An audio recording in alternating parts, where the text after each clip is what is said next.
Good evening, everyone. This July 24th, I have the giggles tonight, I'm going to stop.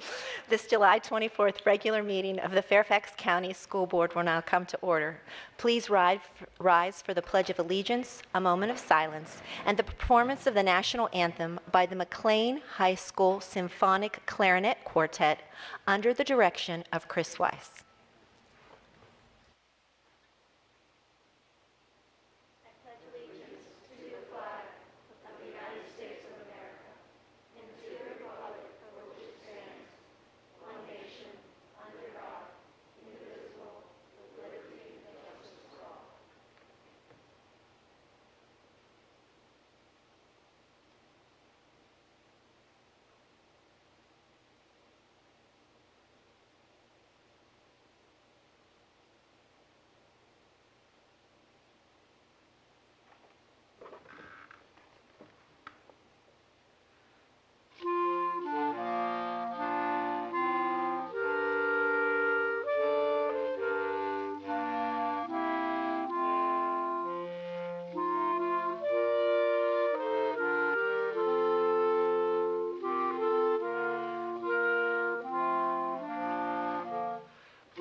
That was absolutely beautiful. Thank you, ladies.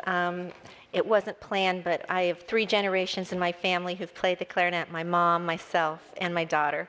So it was lovely to hear that from all of you. Thank you so much.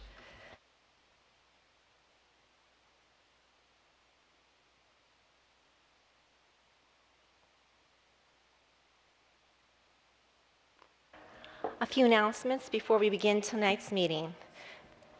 The board held a closed meeting earlier this evening and certified compliance immediately upon reconvening in the public at the forum work session, which was preceded tonight's regular meeting. If you would like to access tonight's agenda and related meeting documents, you can do so by going to the FCPS website, select School Board, and then Upcoming Meetings and Agendas. The meeting is also being streamed live on the FCPS website homepage. Click on Watch School Board Live. If you signed up to speak before the board during citizen participation, please turn in 16 copies of your remarks at this time to the deputy clerk sitting to the section at my right over there. If you would like to review a copy of the agenda and any agenda item that is being discussed tonight, that information is also on the table by the auditorium entrance. And please turn off your cell phone. And I now will call on Mr. Moon to make a motion. Is that you? Did you say a motion? Yes, an appointment. Okay, that was going to come from. I'm sorry. someone I'm else? sorry. My mistake. Bear with me. It will be from Ms. Strauss. Thank you. With great pleasure, I read this motion. I move to appoint Kristen Michael as the Assistant Superintendent of Financial Services effective August 1, 2014, and authorize the Chairman to execute a contract reflecting this action. Second. Second. Thank you. Thank you. And would you like to? Vote. Vote. Yes, all right. All those in favor? The vote is unanimous with Ms. McLaughlin away from the table. Thank you.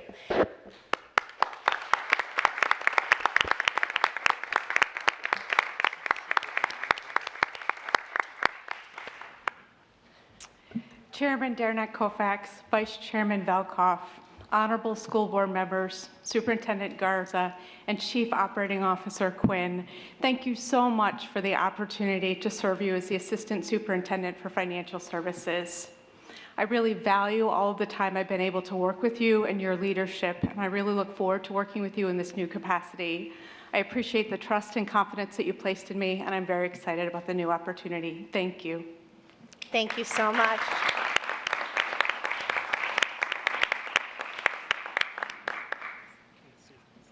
Yes, I'd like to call on Dr. Garza. If I might add, just real quick, Kristen, I just want to take this opportunity to say how proud we are of you, and we're very excited to have you in this new capacity. But this entire past year, and I'm certain years prior to that, because I know Kristen's been in FCPS for I think 9 years, is that correct? But I know this past year, since I've been on board, I've seen for myself how much Kristen has added to the work and how much we've come to rely upon her for the wonderful expertise that she brings to a very complicated process.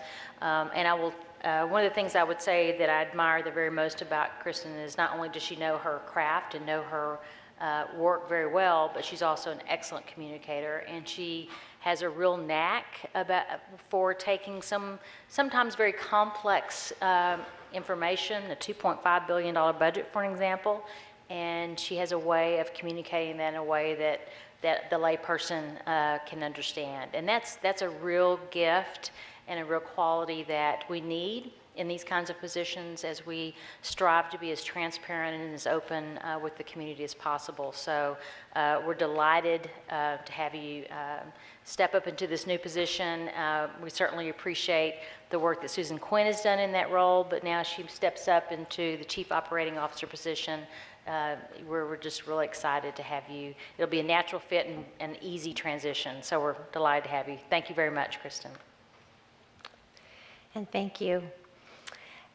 And now I will call on Mr. Moon to have a recognition for someone who is sadly leaving us. Thank you, Madam Chair. Let me first ask Teddy Praderus to come to the lectern. Don't worry, we're not going to roast you.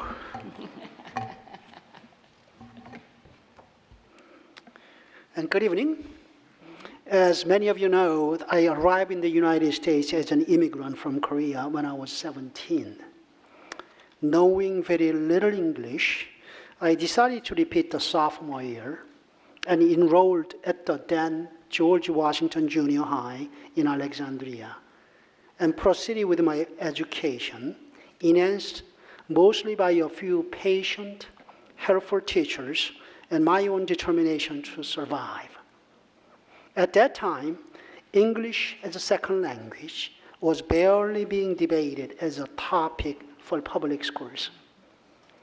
Since that time in the mid-70s, yes, I am that young, the world has discovered that foreign language learning is good for everybody. Greeting students new to this country with educational programming to speed up and facilitate their acclimation, and providing foreign language instruction at all your ages for all our students to open pathways in their brains and expand their multicultural understandings are now the norm. In Fairfax County Public Schools, all of the above is due in great part to the hard work and forward thinking of Teddy Praderus. In 2006, the school board voted in favor of a student goal of communicating in at least 2 languages. Teddy and her world languages staff took the ball and ran with it. And a great deal of our success in transitioning our second language learners into the mainstream has been due to Teddy's expertise and determination. For the past several years, Teddy has led the Closing the Achievement Gap project, This year, she spearheaded the World Languages and Internationalization Strategic Plan. Teddy has been a national leader in the field of second language acquisition and English learner policy and practice. She has served as the president of the Virginia ESL Supervisors Association and has advocated at the local, state, and national level on behalf of English learners. Here at home in Fairfax, Teddy has been integral to teacher exchanges with the teachers from other countries.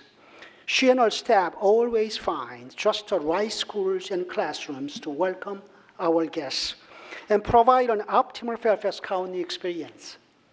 She has mentored countless office and school leaders and is always the first one in the office and the last one to leave, every single day.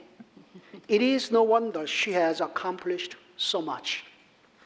Teddy Praderus has been a friend and a close colleague for so many years that I know of no other way to say goodbye and let her go than with a great praise, affection, and a huge thank for all that she has done for the children of Fairfax County and the strides she has made in turning our language programs into a world-class curriculum admired far and wide.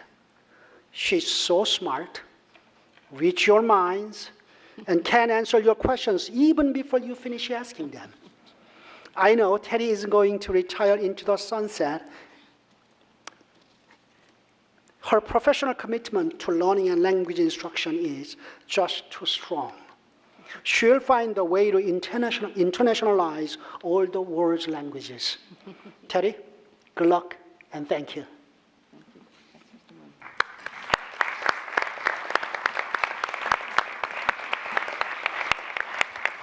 Teddy, if you'll come down here and get a picture with us, and then you'll have the opportunity to speak. Yes, and please, your family, please join us.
I don't think so.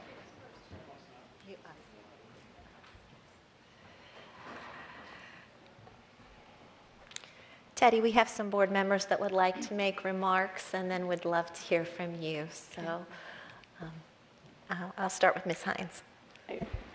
Thank you. Well, this is very hard to do. I feel like it came up suddenly somehow. You just don't want someone like you to leave, you know? I mean, we completely understand. You have more than earned your break, your time with your beautiful family.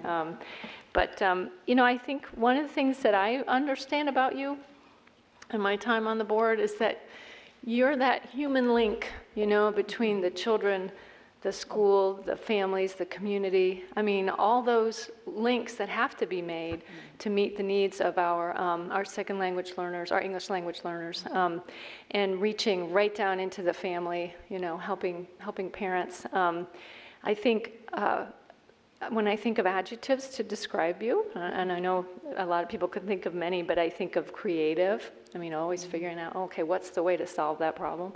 Very collaborative, you know, always empowering other people, working with other people. Humble, you know, you go about this very quietly, doing all kinds of amazing, powerful things, and it's about the work with you always, you know. And then also joyful. You always have a smile, and you always make the conversations enjoyable. And I think that's so important. We know we're working for kids, so we should be joyful in all that we do. And we will miss you very much, but congratulations on all you've done and on this opportunity to retire. Thank you. Thank you. Next, Ms. Strauss. Thank you. We will truly miss you, Teddy. You have helped us come so very far with world languages, and then also we've been working with Title I and our other children who need us so desperately. But we finally have come to the place where we celebrate being able to speak more than one language. It wasn't always the case. And you have been patient in helping us get to this point. I'm so pleased that you were able to present the report at our last work session. It really is the crowning achievement of all your years with us. And as Ms. Hines said, you're always upbeat, always optimistic. I've seen you go into very difficult situations very calmly and walk away with people being reminded that we're here for the children, we're here for the education of the children, and that's what counts, and we adults just need to believe in what's right for kids. And I've always admired you for that trait.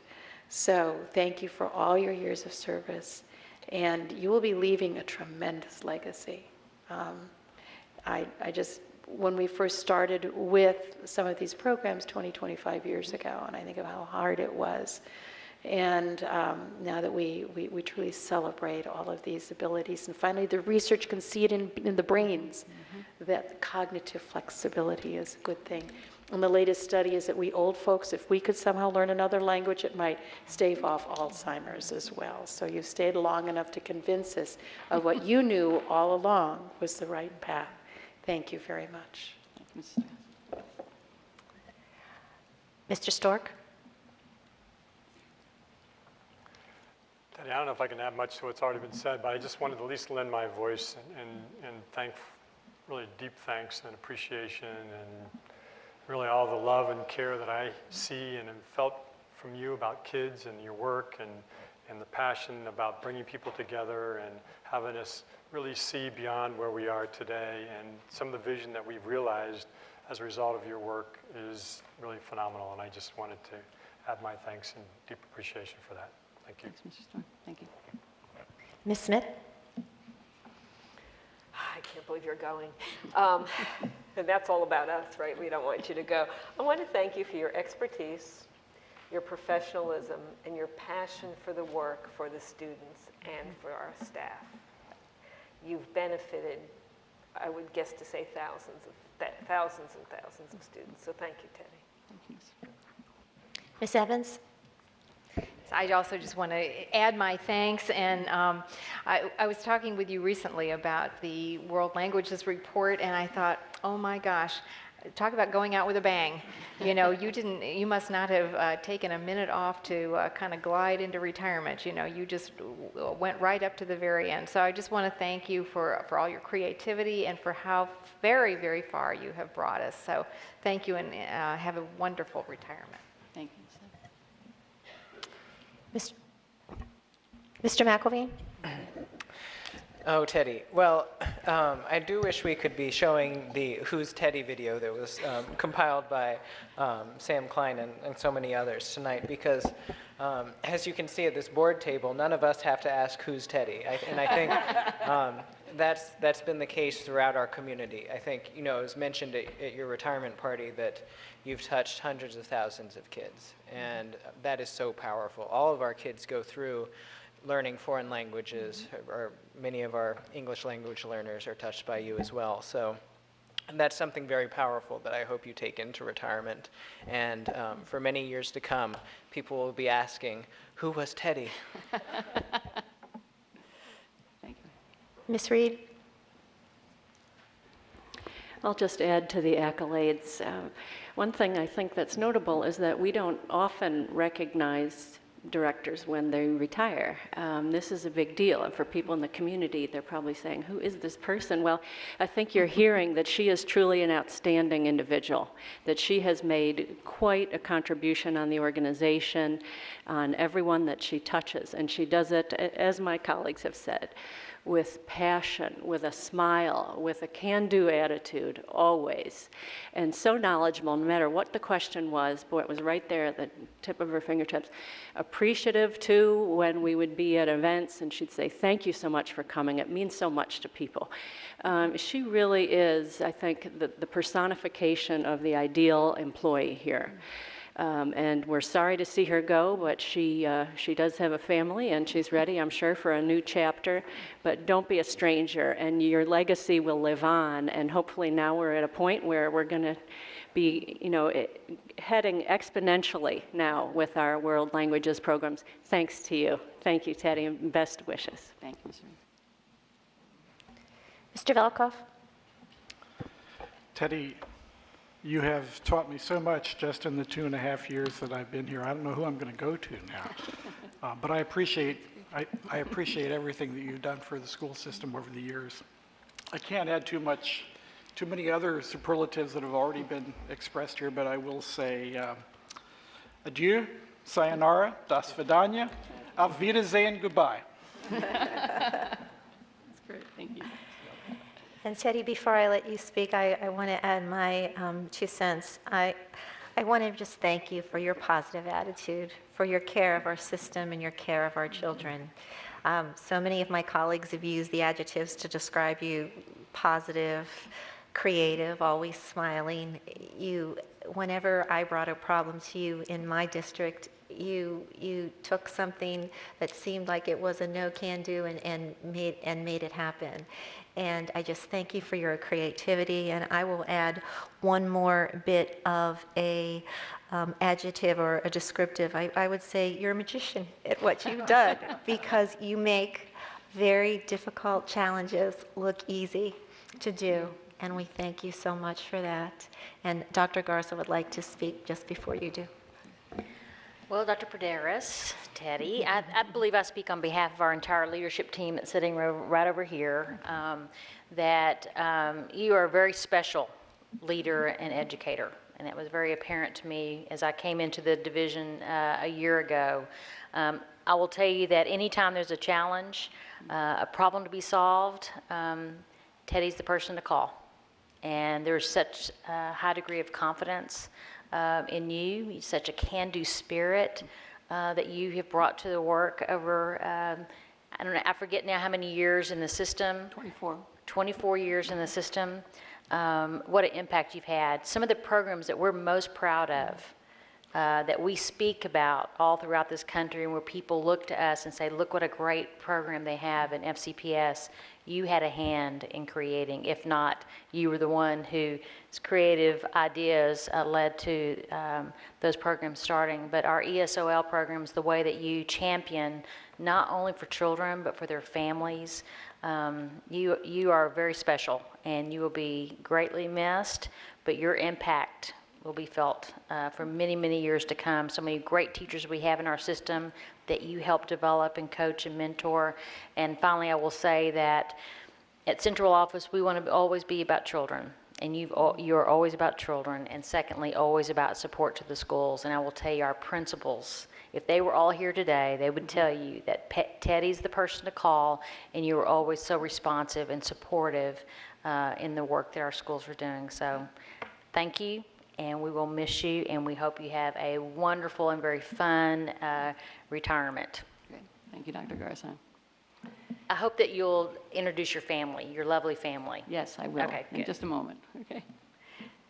So I'd like to begin just by saying how very honored and humbled I am by this recognition this evening. And I'd rather think of it, rather than as an individual recognition, as really a recognition of all the teams that I've had a privilege to work with and be part of here in wonderful FCPS during my 24-year tenure.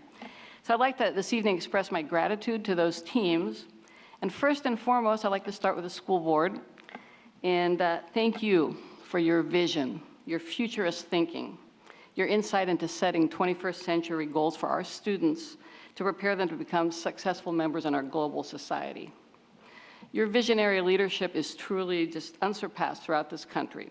And we are so fortunate to have leaders like you in the school board with this world-class level of leadership. We're also grateful for the provision of resources that you make available to make our FCPS program successful. You laid the foundation of today's global vision with our student achievement goals in 2006, as Mr. Moon mentioned, which includes students learning to communicate in 2 or more languages and students learning to understand the interdependence and interrelationship of the countries and cultures of the world. As the FCPS 5-year strategic plan is being developed now, it will build upon this foundation to prepare our students with the college and career readiness skills necessary to become successful global citizens. So next, I'd like to specifically thank Dr. Garza, all the members of the leadership team, for your extraordinary leadership and vision, and for the inclusion of diverse stakeholders now as we develop the portrait of a graduate. The new student outcomes that are being developed will guide the focused, intentional work that will be done to prepare our students for life after high school in this rapidly changing world in which we're living. The global citizen component of the portrait of a graduate is especially important, because it'll help our students prepare to compete and thrive, not just here in Fairfax, not just in Virginia, not in the US, but also throughout the globe in our global economy and global community in which we live now in this 21st century. I'd like to thank each of the leadership team members individually for your guidance and support over the years, and thank you for being excellent role models as leaders. I'd like to give special thanks to my direct supervisor, Dr. Sloan Presidio, the Assistant Superintendent of Instructional Services, for your knowledge, your innovation, your problem-solving skills, as well as your guidance, feedback, and intentional focus on keeping what is best for students as the highest priority above all, as Dr. Garza said, and that's been our priority in IS. So I greatly value and appreciate all your support and trust in our work. The keen insight and visionary leadership of the school board, the leadership team, school-based and non-school-based administrators are what make FCPS the world-class, cutting-edge organization it is. Because of leaders like these, FCPS attracts extraordinary staff. I'd also like to thank all the central office staff with whom I've worked over the years on many initiatives, projects, programs, services for students and families. Because of your talents and dedication, they've had a profound impact on me. And together, we've been able to put in place many services and programs that will leave a lasting legacy for our students. You are the most dedicated, creative, knowledgeable group of educators that I've had the pleasure of working with, and I thank you for our years of collaboration. Particularly, I'd like to thank our Office of Language Acquisition and Title I staff and my administrative assistant, Pat Sheffield, who worked together 15 years, for all of your incredible work and dedication over the years. It's been a true privilege and honor to work side by side with you and learn with you and from you. I'd also like to thank our school-based administrators and teachers who are really the heart and soul of our school system and who devote countless hours working directly with our students and families to ensure they reach the aspirational goals that have been set here in FCPS. A special thanks to the extraordinary commitment of the groups I've worked most closely with, including our 800 K-12 ESOL teachers, our 600 world language teachers, our 200 Title I funded teachers, and our over 100 adult ESOL teachers. Their commitment makes a positive difference in the lives of our students and in the quality of programs that we provide.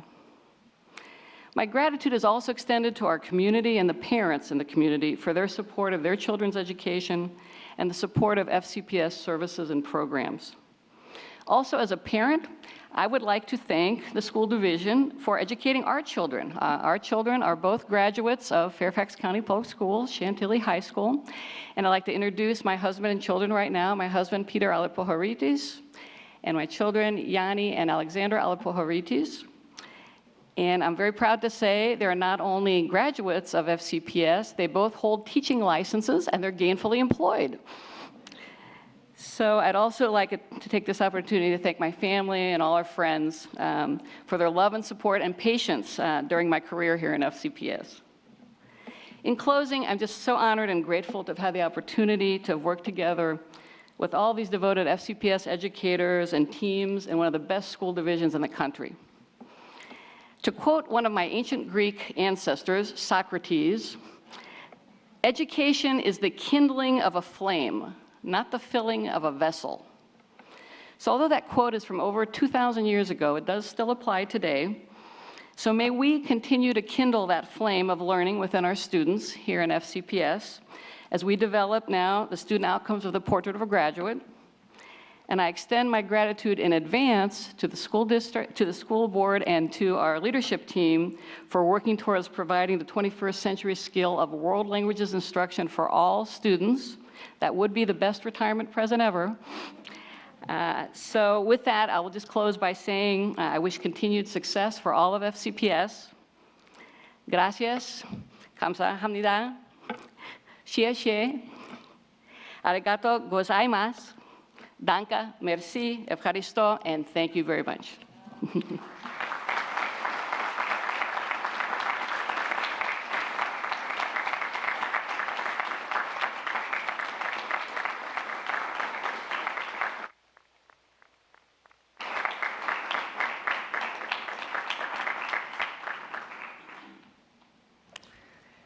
Thank you. I understand that we have some Boy Scouts in the audience tonight. Will my Boy Scouts stand? It's a little hard for me to see. You're in the back. And I understand we have Zeb Berg and Simos Vasaha? Yes? Yes, thank you. And you're with Boy Scout Troop 1533, correct? Which school are you with? Mantua, thank you, and you're working on your citizens in the community and your communications badges, correct? Thank you so much for coming out tonight. We appreciate you.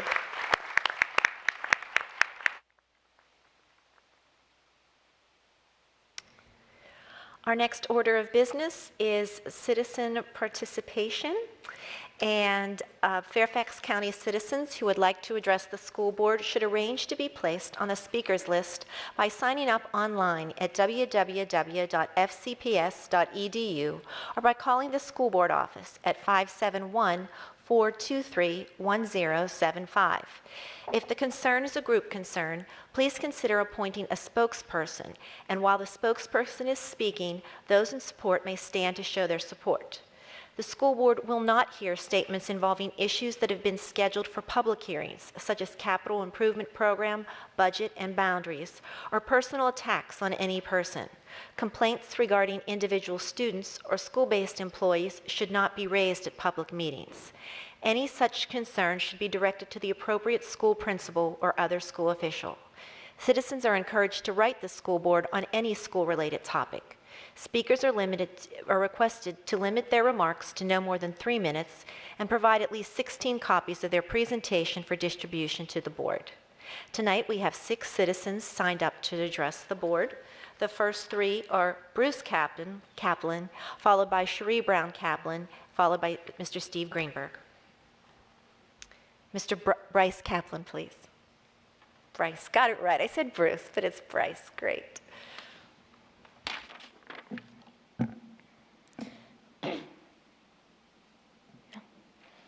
Good evening. My name is Bryce Kaplan, and I'm going to talk about the change to the ACSD and what works in helping kids with disabilities. I've been going to Hunter's Woods for 6 years now.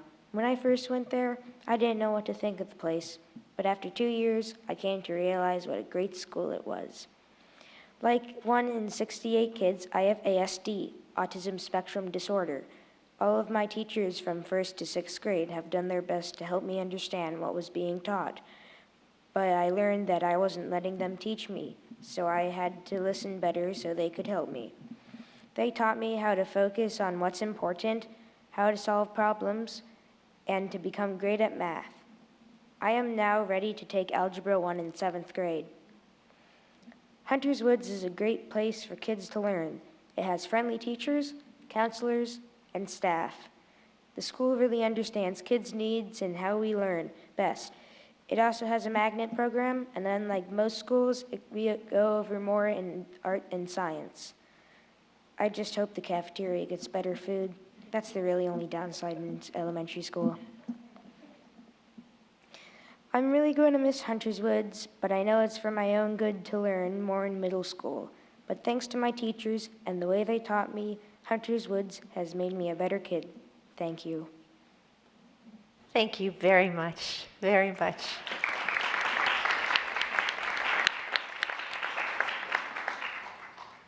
I believe a close relative is coming up.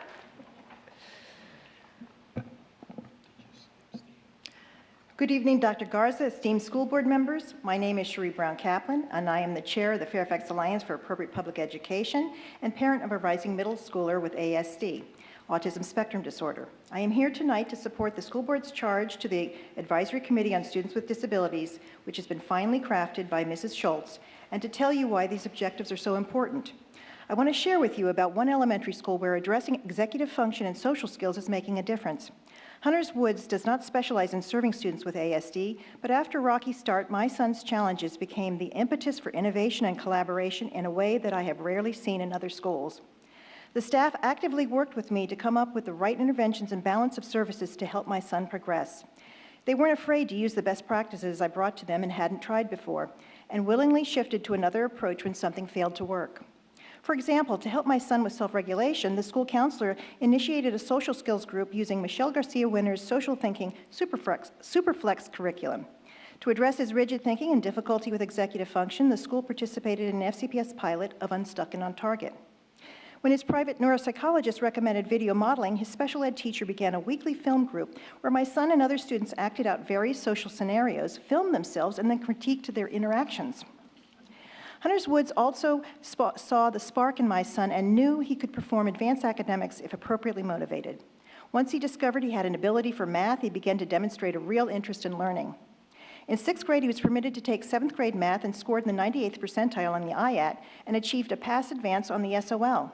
He met all FCPS criteria for taking Algebra 1 in 7th grade. The past 6 years at Hunters Woods have made all the difference in the life of this particular child, who's had several challenges which could have prevented his success. My husband and I couldn't have imagined him being where he is now just a couple years ago. It's been a relief to see his progress. It's also been gratifying to have a collaborative relationship with a supportive school where our son has been empowered to meet the high expectations we and his teachers have had of him.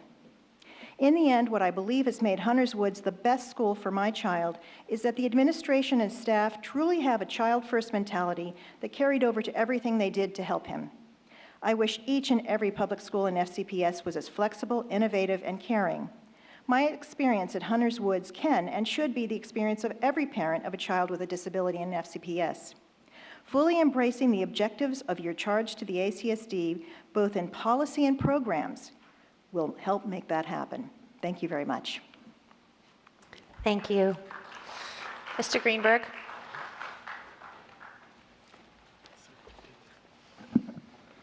Dr. Garza, Madam Chair, which is the correct pronunciation of Darren Koufax, esteemed school board members and the absent but renowned Mr. Lateef. My name is Steve Greenberg. I'm the president of the Fairfax County Federation of Teachers, speaking tonight on 4.02 Standard School Year Calendar. Before any of that, I have some most important business to attend to, as I could not be here for your last meeting, some thank yous and welcomes. Thank you, Mr. Moon, for your leadership as chair. Over the past year, I was really relieved to find that all of the work and stress of the chairman's job had slowed down your reaction time and reflexes a little bit towards the end of your term. So there you go, better late than never. I was not here to congratulate Ms. Darren Koufax and Mr. Velkoff publicly on the recent chair elections, but I'd like to do that now. Ms. Darren Koufax has always been a close friend of our employees since the very beginning in her election. We're so happy that she's our chair. She's helped us with compensation during difficult budget times and worked to develop better school board employee relations. She's a considerate and thoughtful leader who will do a great job over the next year. I am so proud of her personally, and I'm looking so forward to working with her. I also wanted to welcome Mr. Lateef, but he's not here, but here's the great news. I know where he is. He's at the American Legion Boys National rep assembly, and I know that because of this great newsletter, Student Representative Matters. And I mostly just wanted to come and let him know and all the students that we care deeply about their perspective and we want to hear from them. We're here for them. We'll be working with Mr. Lateef closely this year. We care about our students. This superintendent cares about their students, and this school board cares. And so they need to take this opportunity to work with us, and we need to hear from them. I also want to say thank you and congratulations to the winners of FCFT's principal awards for this year, and there's an attachment there from the connection. A great principal is the key to securing great teachers. These principals respect and care about their employees, and their employees respect them and care back. Thank you to Bonnie Glazewski, Oakview, Jesse Kraft, Providence, Michael McCreen, Island Creek, Susie Montgomery, Laurel Hill, Lindsay Trout, Terrasette, Penny Gross, Glasgow, Teresa Johnson, Chantilly, Nardis King, Mount Vernon, Michael Yohe, Falls Church, and Jeff Yost Woodson. My final business before addressing the calendar is to take time to thank our brilliant, dedicated, passionate leader, that is you, Dr. Garza, for her wonderful work over the past year. I'm so grateful to her and to this school board for bringing her to us. We all see the positive changes, and we all know what is happening and why. Keep the women in charge. We support the recommendation that the school board adopt revisions on the approved 214-215 standard calendar. I'd like to remind everyone that this is possible due to the change on Monday. I'd like to compliment Chairman Bulva, Supervisor McKay, Supervisor Faust, and always Supervisor Highland on their advocacy and their support. And I have confidence that the rest of our supervisors are going to cross the line. I also want to let you guys know that we support the final budget review tonight. And we also support the amendment there by Mr. Moon and Mr. McElveen. It is the reassurance of Dr. Garza, whose background and expertise is in curriculum design and instruction, that she will oversee this project. That's all I need to know. You guys have a great night. Thank you so much. Thank you, Mr. Greenberg. Next, we have Ms. Kimberly Adams, followed by Mr. Jacob Nagy. Good evening, Chairman Dermot Koufax, members of the board, Superintendent Garza. My name is Kimberly Adams, and I serve as the president of the Fairfax Education Association. Earlier this year, this board made a commitment to a full step increase for all FCPS employees. That was reduced to a partial step amidst claims that the money would fund the full step is no longer there. That is not the case. You have monies that you can use to pay for the expansion of the step and eliminate the compensation delay for all your employee groups. There is sufficient room in the carryover to make the step whole once more, and I call on this board to honor its commitment to its employees. This funding would be a one-time expenditure and would not represent a recurring item, as a full step for the 2015-16 school year has already been built into the FY16 budget. A month ago at this podium, Kevin Hickerson, Vice President of our Fairfax Education Association, spoke to you on behalf of our members. He reminded you that FEA would be concerned about the use of carryover monies to fund the ongoing expense of full-day Monday implementation. As we have indicated before, we are very concerned about moving forward with the full-day Mondays without the commitment on the part of the Board of Supervisors to fund the ongoing costs related to their implementation. Don't get me wrong, the idea of having more planning time that's protected is something that FEA has advocated for years. However, our experience tells us that if you cannot sustain it, ideal implementation often goes from bad to worse very quickly in FCPS. We have seen any number of initiatives put in place for all the right reasons to become problems because Fairfax County did not allocate adequate resources. It is likely that FCPS will once again experience cuts in funding and increases in student enrollment in FY16, thereby increasing again the workload on your employees, jeopardizing jobs and compensation. As the school board, it is your job to define the best possible educational environment for our students, our staff, and our whole Fairfax community. I spent time listening to all of you this past weekend at your board retreat. And FEA was in the room during a great discussion about how best to shape the future direction of our school system. I watched as time and time again you board members responded that attracting and retaining the highest quality teachers when asked about the single best way to improve the outcomes in our school division. FEA believes that FCPS must have a pay scale that is adequate and in force annually.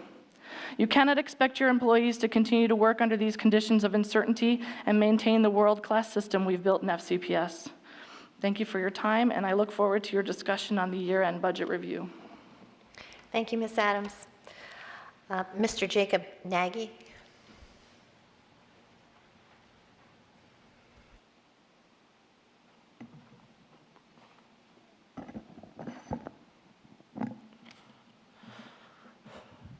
Hello, my name is Jacob Nagy. I'm a senior at James Madison High School in Vienna, and I'm part of Y Street. Y Street is a student-run activist organization that is trying to build a better Virginia and is a program of the Virginia Foundation for Healthy Youth. I've been a part of Y Street for 1 year. One of Y Street's goals is to combat childhood obesity. We hope to do this by having 30 minutes of daily physical education in grades K through 8. We hope this program will lower the staggering statistic that 1 in 4 youths in Virginia are obese. Also, according to the Centers for Disease Control, less than 10% of schools in Virginia have 150 minutes of PE per week in grades K through 5.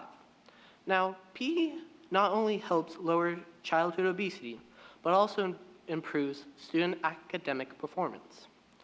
Also, PE doesn't have to take a huge chunk out of the budget, costing on average $764 per school per year.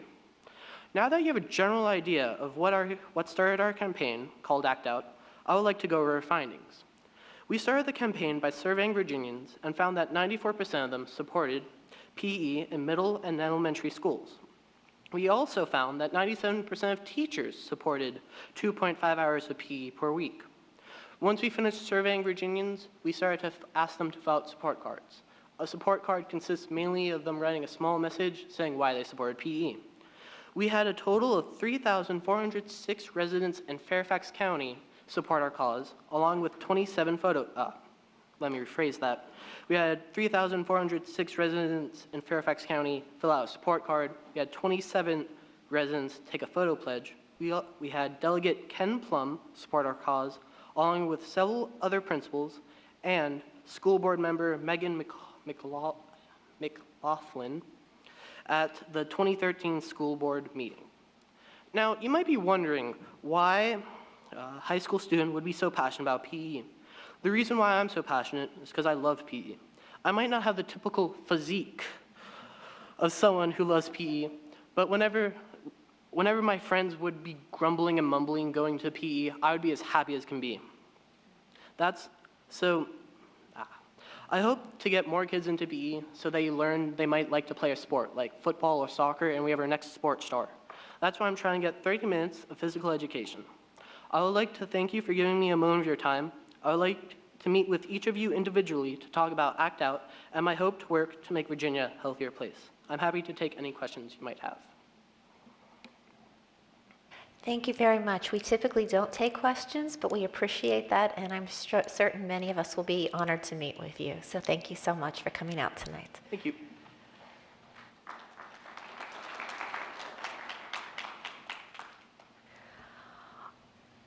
Our next item on the agenda are student representative matters, and Mr. Lateef is not here, but he asked me to read this brief statement.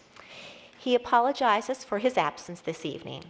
He says, I am honored to be a senator representing the Commonwealth of Virginia at the American Legion's Boys Nation program being held at Marymount University in Arlington, Virginia from July 18th through the 25th. I am looking forward to attending the 2014 FCPS Leadership Conference in early August and the next board meeting in September. And we look forward to you coming back to us, Mr. Lateef. Thank you so much.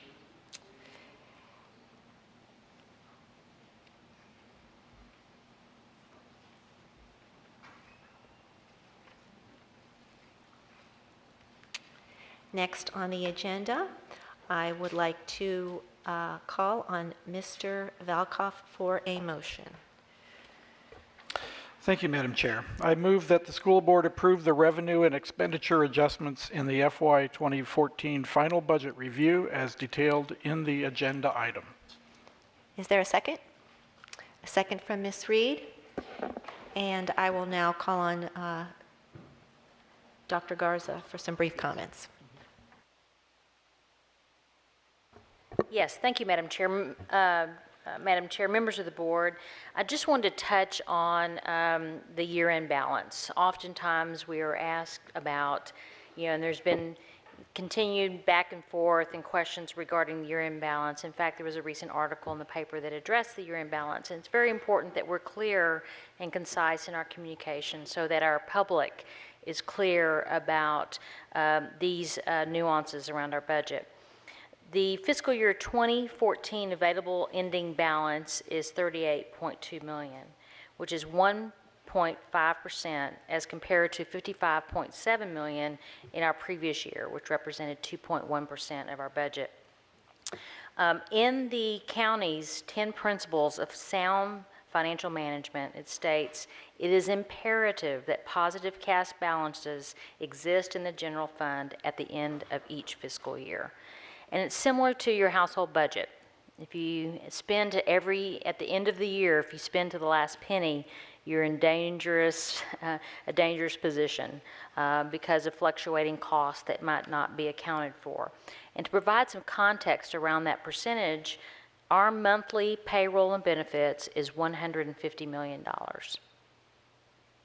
Okay?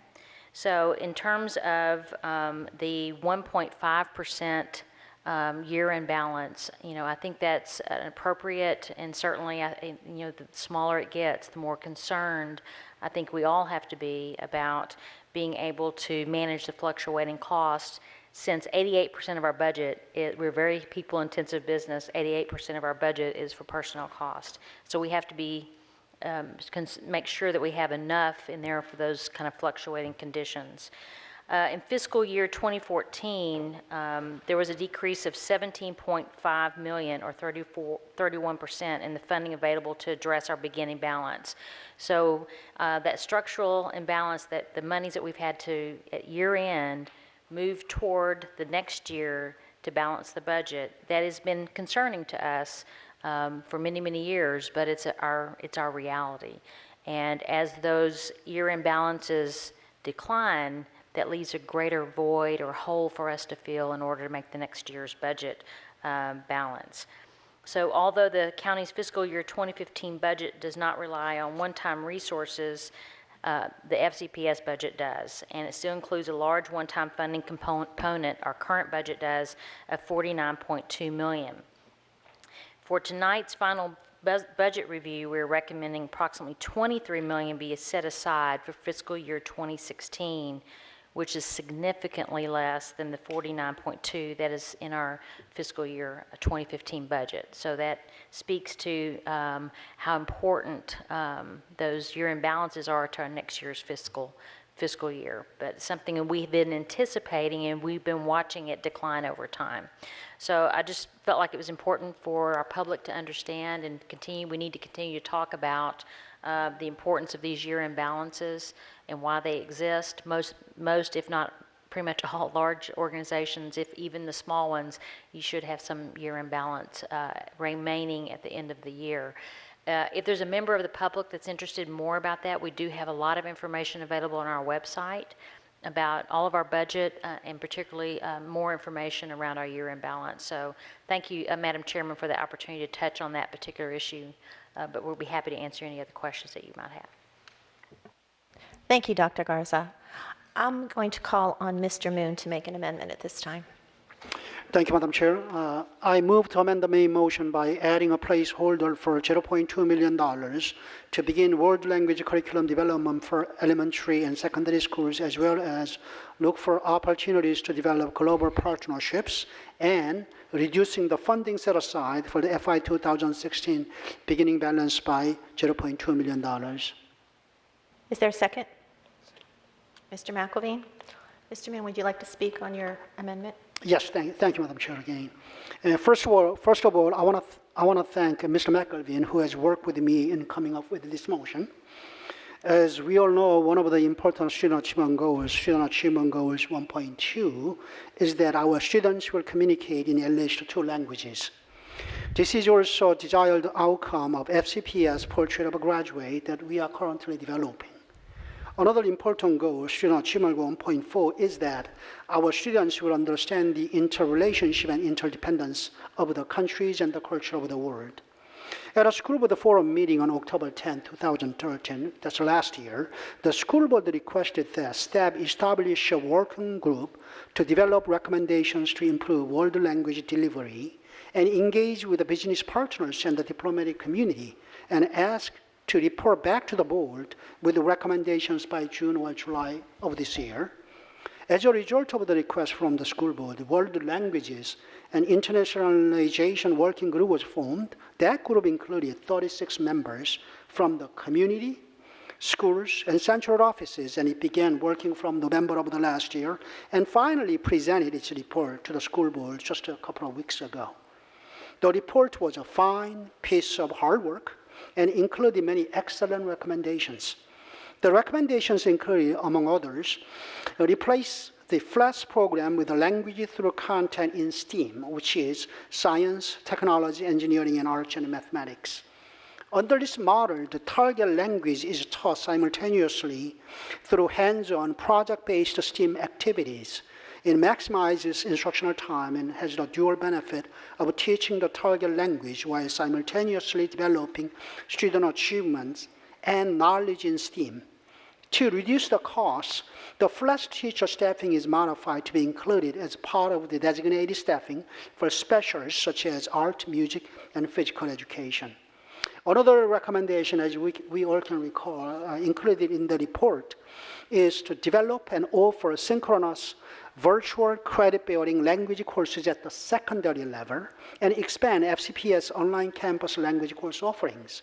All of our middle and high schools offer world language programs, but as more elementary school students with world languages experience move up to the secondary level, a new challenge is emerging that providing the variety of languages and levels that align with the students' elementary experiences.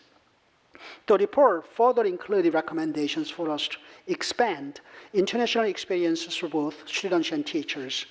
These can be accomplished through short-term international exchanges and service learning travel experiences, and also through technology and community resources, including tapping and cultivating available resources at the embassies and international businesses in and around the Washington metropolitan area. There are many other recommendations in the report from the working group that we should consider for adoption and implementation. But obviously, they all take time, resources, and careful planning, and will not happen overnight. And yet, there are things that I believe we can and should do immediately, and my budget amendment of $200,000 seeks a modest but still meaningful investment for us to take the first step to move forward. With the $200,000, we can start developing curriculum to integrate STEAM content areas and language development into one-hour project-based lessons for elementary schools. On the secondary level, we can provide support to develop and provide professional development for new world language, FCPS online campus, and virtual synchronous courses, and also provide additional options for students when there is insufficient enrollment to offer classes face-to-face in a school. On the internationalization front, we can support to strengthen and expand connections to the embassies and international companies to provide our students with international internships and maximize international resources for schools. I hope that my colleagues on the board can support this motion. Mr. McElveen, would you like to speak on your second? Go ahead. Thank you, Madam Chair. I am honored to second this amendment from my colleague, Mr. Moon. And I think it's most appropriate that this amendment comes on the same night that we set aside funding for all-day Mondays. After all, this funding will be used primarily to enhance our elementary curriculum. Additionally, it's also very appropriate that we're addressing this issue on the same night that we honor Teddy Praderus, who's been such an influential figure in creating this work plan. As the board member who requested the formation of the World Languages and Internationalization Working Group about 9 months ago, I am proud that we are finally beginning to work on implementing some of its recommendations tonight. This board has for many years championed the goal of implementing world language instruction in all of our elementary schools, and this amendment puts us on the path to doing so. This does not go as far as I or many of my colleagues would like to go, but obviously we are not in that financial state right now in order to do that. So I do believe by taking an incremental approach starting tonight, we will eventually get to the point when we will make elementary world language learning a reality in all of our elementary schools. And that our students will also be able to carry the languages they learn throughout their entire FCPS careers. So with that, I urge my colleagues to support this amendment. Thank you, Mr. McElveen. I now have Ms. Schultz, followed by Ms. Strauss.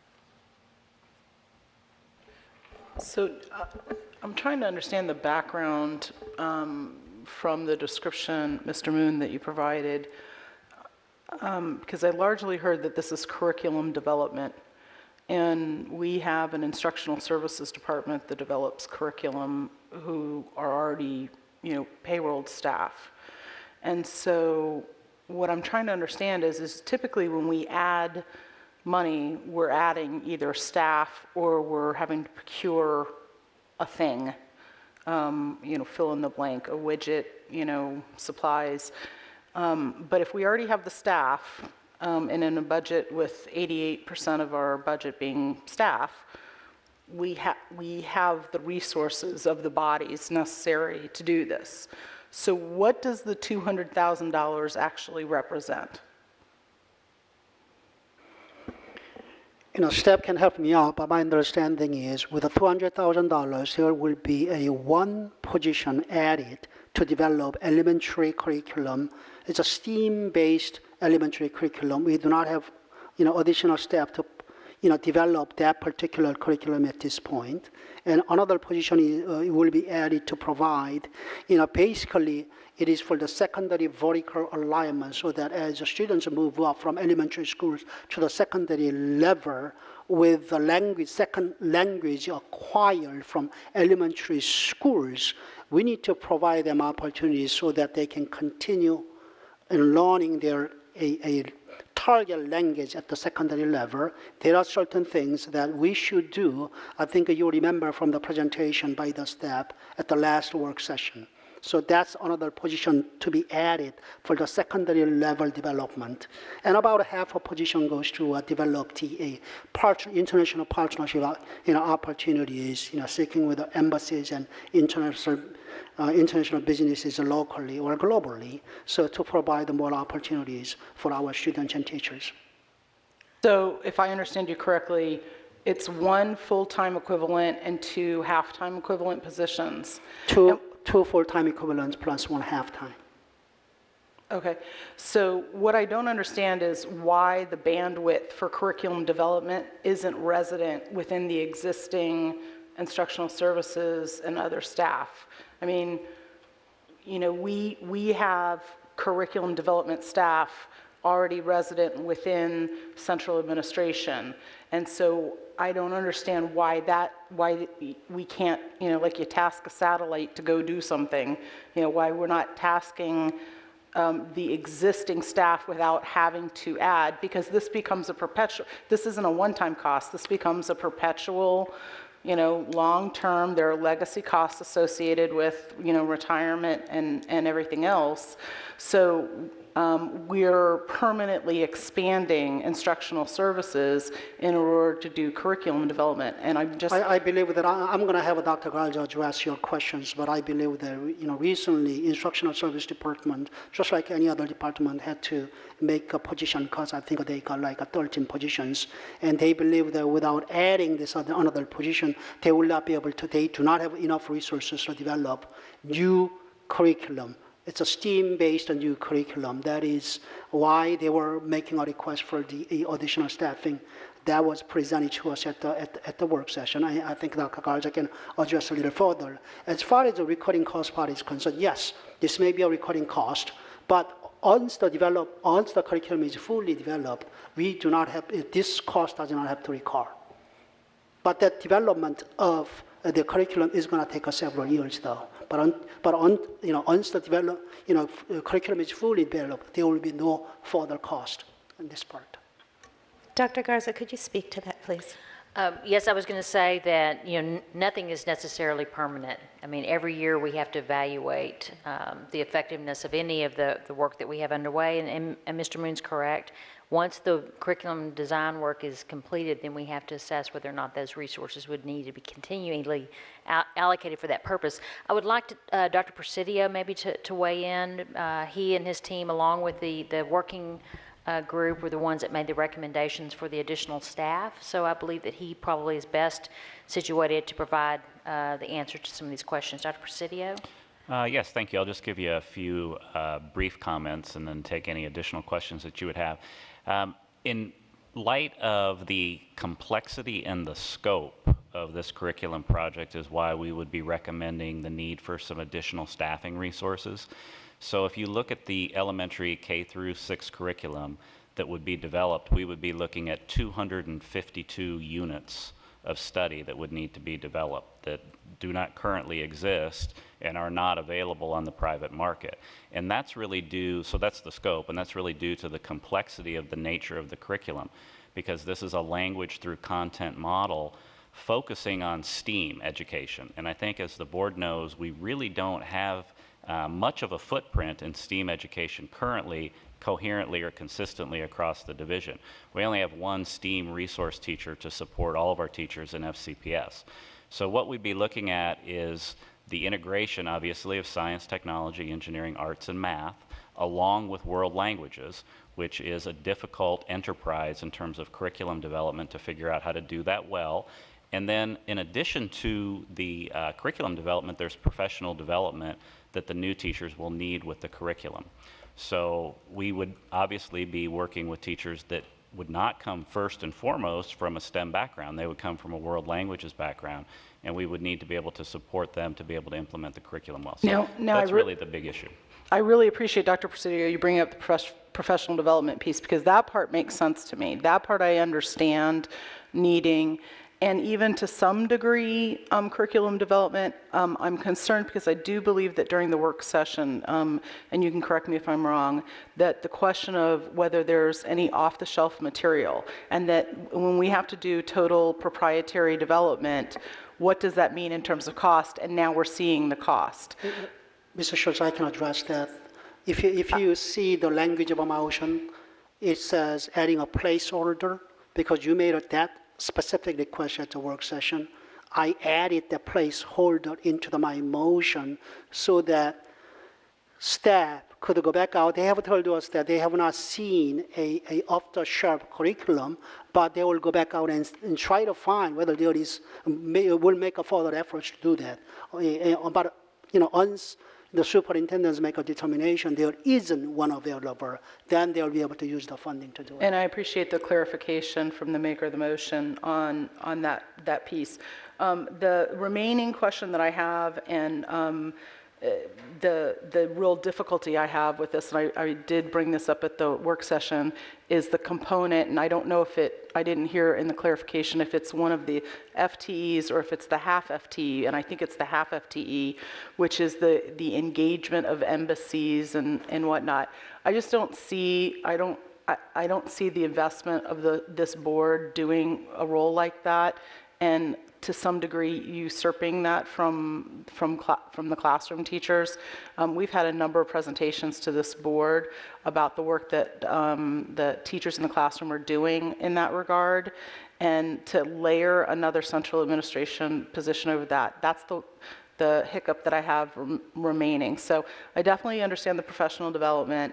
I do very strongly support pursuit of off-the-shelf, even with some minor machinations to fit the FCPS model, so that we do less proprietary development, which is very costly and intensive.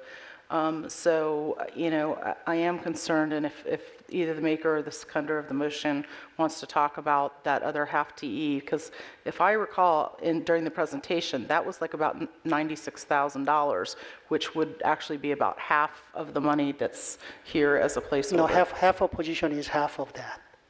I think the staff's request was a full position, but I'm only including half of that in my motion. So, Mrs. Schultz, I appreciate your comment about taking this funding potentially from teachers.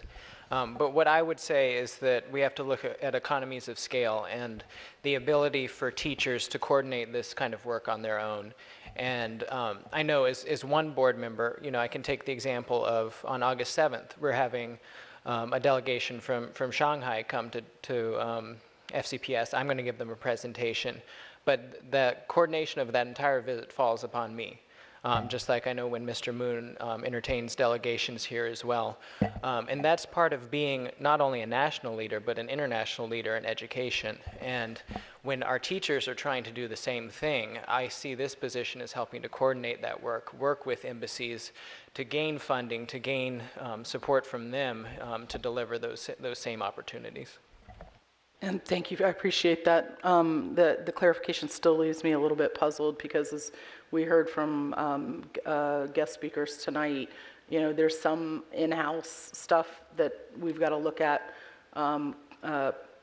parochially that we haven't quite resolved, and overstretching our bounds beyond the district and the division when we haven't quite met the needs, in-house. Leave me a little bit on the fence about this. Thank you, Ms. Schultz. Next, we have Ms. Strauss. Thank you. I'll be very pleased to support this amendment. I am very excited at the prospect of both our increasing instructional time for our elementary students and giving us the opportunity to fully develop our dual language learning of our elementary students. I think we've all read the research, and I certainly believe firmly that the earlier children learn a language, the better, actually the smarter they become. I would not want to put off for another year the full development of the curriculum. I think it would be a waste of time. And teaching a language through content is the way we have always approached our immersion program, which has been very successful. And we know that we would like to have more time for our students to explore science and STEM and art and all the rest of that. So this proposal checks off, I think, some very important curriculum boxes. We also want to make sure that as we add this additional time to our elementary day, that it is quality instructional time. And by fully developing the curriculum and training teachers, we will be assured that this effort will, in fact, give us the return that we want in student learning.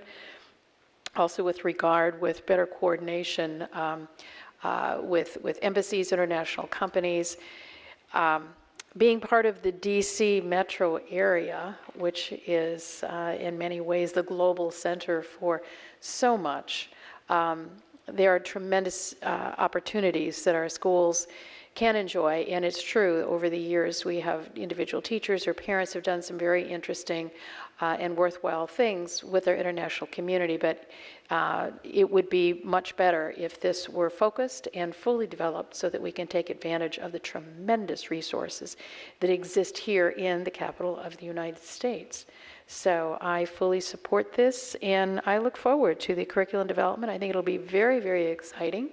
And as it becomes finished, it will be very interesting to see it take off. So again, I think this satisfies our commitment to our own student achievement goals in making sure that all of our students graduate speaking 2 languages, and at the same time increasing our commitment to science and art learning and to the global citizenship that we want our children to be. So thank you very much for bringing this amendment forward.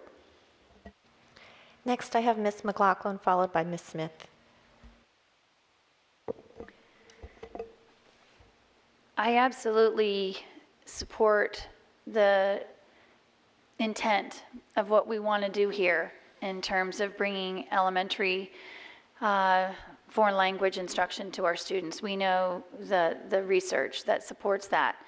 But as I shared with all of my colleagues during the work session, what concerns me is we are a massive school division. We're enormous.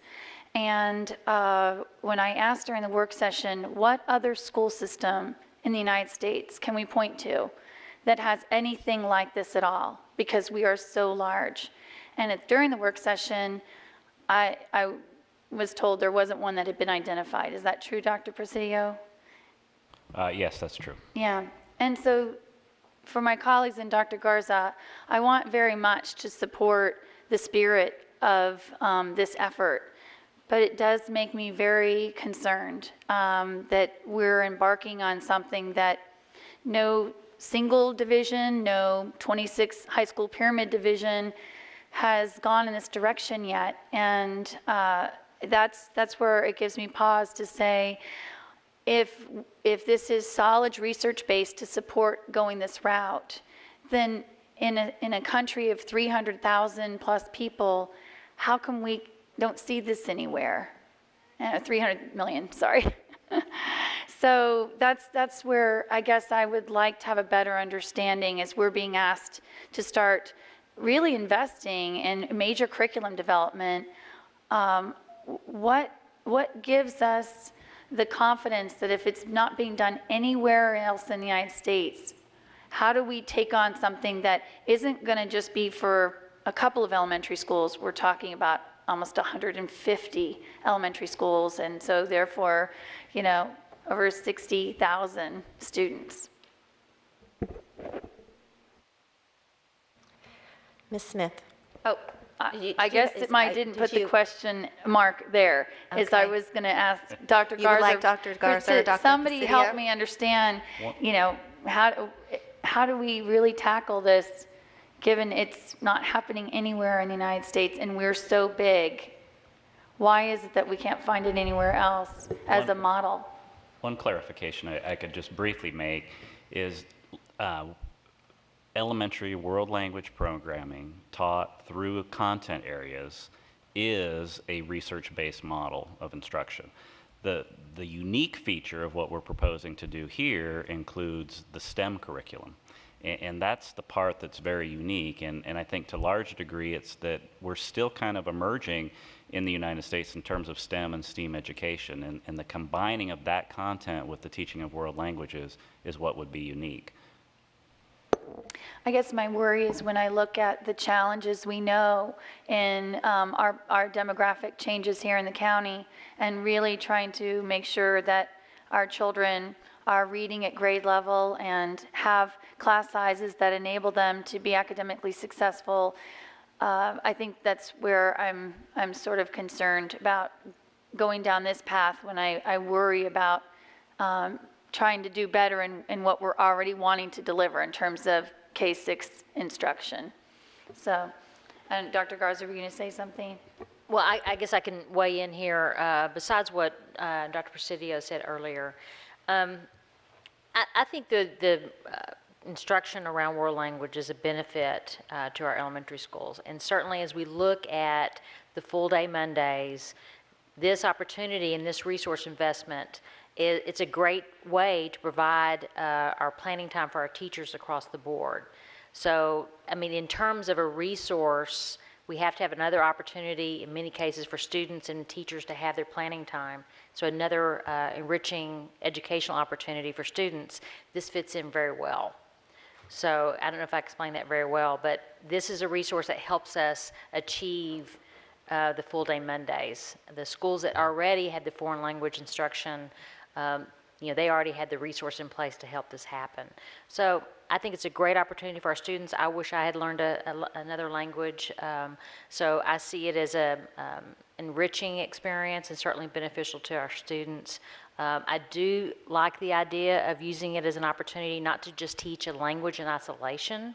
So I do appreciate the recommendation from the committee that's worked on this all for 9 months, because I know I've seen it in other elementary schools where they're just teaching the vocabulary and they're teaching, they're teaching the language without it being attached to a content. So I do see a value of using that opportunity. If we're going to do it, which this board is committed as a primary goal, is to use that opportunity to also enrich and provide them experiences in science, technology, engineering, and mathematics. So I think it's advantageous and a good structure. Thank you, Dr. Garza. Ms. Smith. Thank you. I'm very pleased to support the amendment. Mr. Moon especially knows my passion about the language curriculum for our students, and I'm happy that he and Mr. McElveen brought forward the amendment, because I don't think we want to wait. We know that research shows that it's important to teach the language with our curriculum, and STEAM is a great way to do this. You know, we talk about our kids getting more science work in the elementary school. So to have to wait another year to start developing this curriculum, I don't think is acceptable, because I do think this is going to be great for kids. So I am very happy to support the amendment.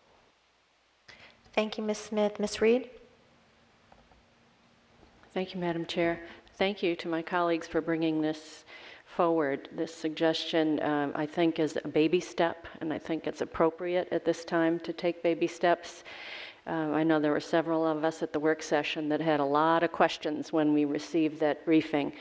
And certainly all the details haven't been worked out yet, and I appreciate that. But what I am hearing is that this step is one that would need to be taken anyway, and we may as well go ahead and be the leaders that we want to be. And I agree also with my colleague, though, I would expect that folks would go out and do a survey to make sure of any best practices or existing materials as a first step. I think that kind of goes without saying. So I do appreciate that. The couple of very quick questions is, one, when the curriculum is developed, will the teachers be part of that process? I would assume so. Dr. Garza? Yes, we definitely would like classroom teachers to be part of that project. And I think, as the board knows, we do a number of summer curriculum development projects every year in areas of interest and focus for the division. And this definitely would be a priority area where we would want to have classroom teacher involvement. Very good. And my second question then is, in terms of timing, I would imagine that this would take quite some time to develop the curriculum. So when would we actually be able to put it into the classroom? In other words, should we assume this next year is going to be pretty much status quo with a couple of schools, I guess, getting added new FLES programs, but otherwise it'll be probably another year until we can actually implement or test out some of these? Is that a fair assumption?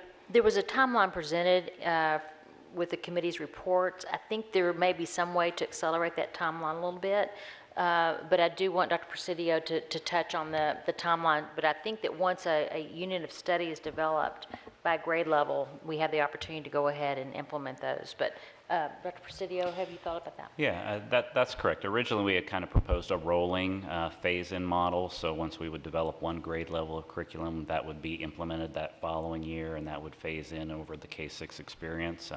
As Dr. Garza says, I do hope that we can accelerate kind of that proposed timeline. One of the things that we would do is, as we develop curriculum, we can make that available to teachers to integrate into the program of studies. And you know, we could begin doing that obviously even this year in the 46 schools that we have that currently offer elementary languages. Thank you, and I'll just go on record as saying that, again, the 30% who currently have language instruction are very fortunate, and hope that we can be working on that other 70% to roll out this new STEAM approach to everybody. That's the goal, right?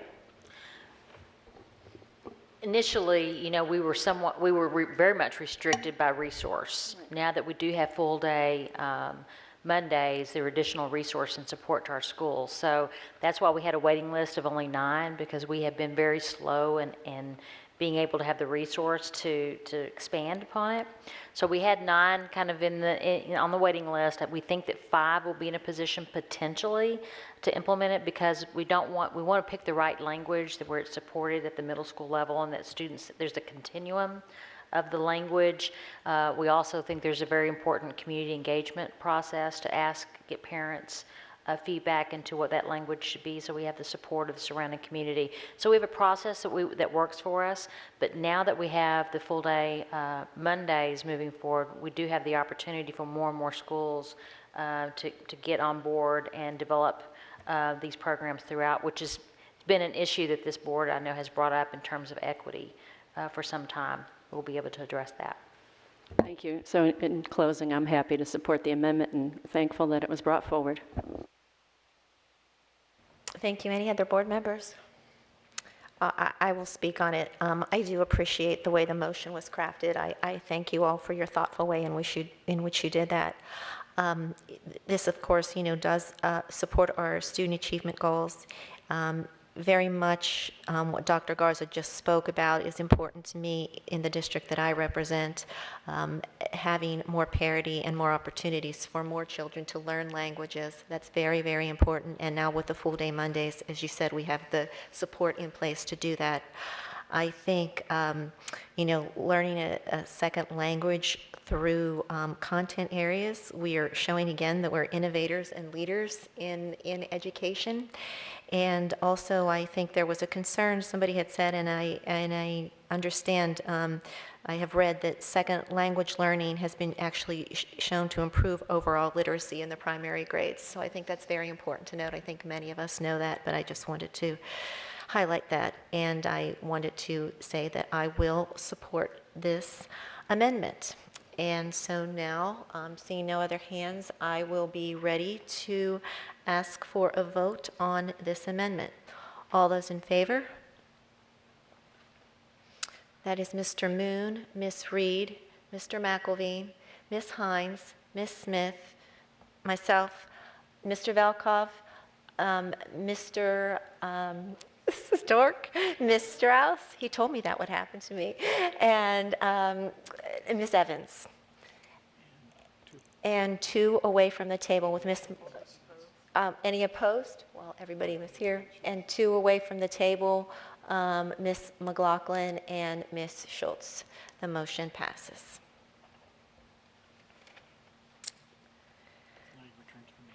All right, and now we are going to return to the main motion. And Is there any other discussion? any other discussion on this main motion? As amended. All right, get back down here. Okay, I will start with Ms. Hines.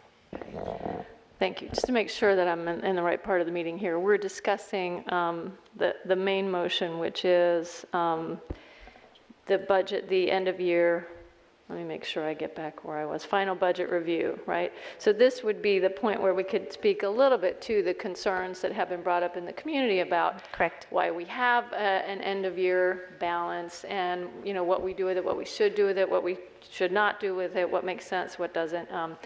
And we heard again tonight, and I've heard it, seen it on Facebook, and people are still talking about whether or not we ought to have used some of this money to make a full step for employees, or maybe some other things that we could have done with it. And as a teacher myself in Loudoun County, I wish we could. I wish they could do the same thing. I wish we could use this money to make a full step. My own step in Loudoun County won't start till November as well. So, and I kind of, I have been hearing as I go around to schools this summer, talking to principals and teachers, we are losing teachers to surrounding counties. And I actually think that that's a story worthy of the newspaper, because, I hear of whole groups of teachers from some of our schools going to Arlington County because they can make $15,000 more, or getting jobs out in, again, we continue to bleed people who are out in the outer counties who have to commute, and they realize that they're,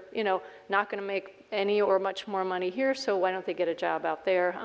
We do have an issue with not being as competitive regionally as we want to be with our salaries, but I just don't believe that a couple months of step will make that difference. I mean, we are a long way from being where we want to be in terms of compensation.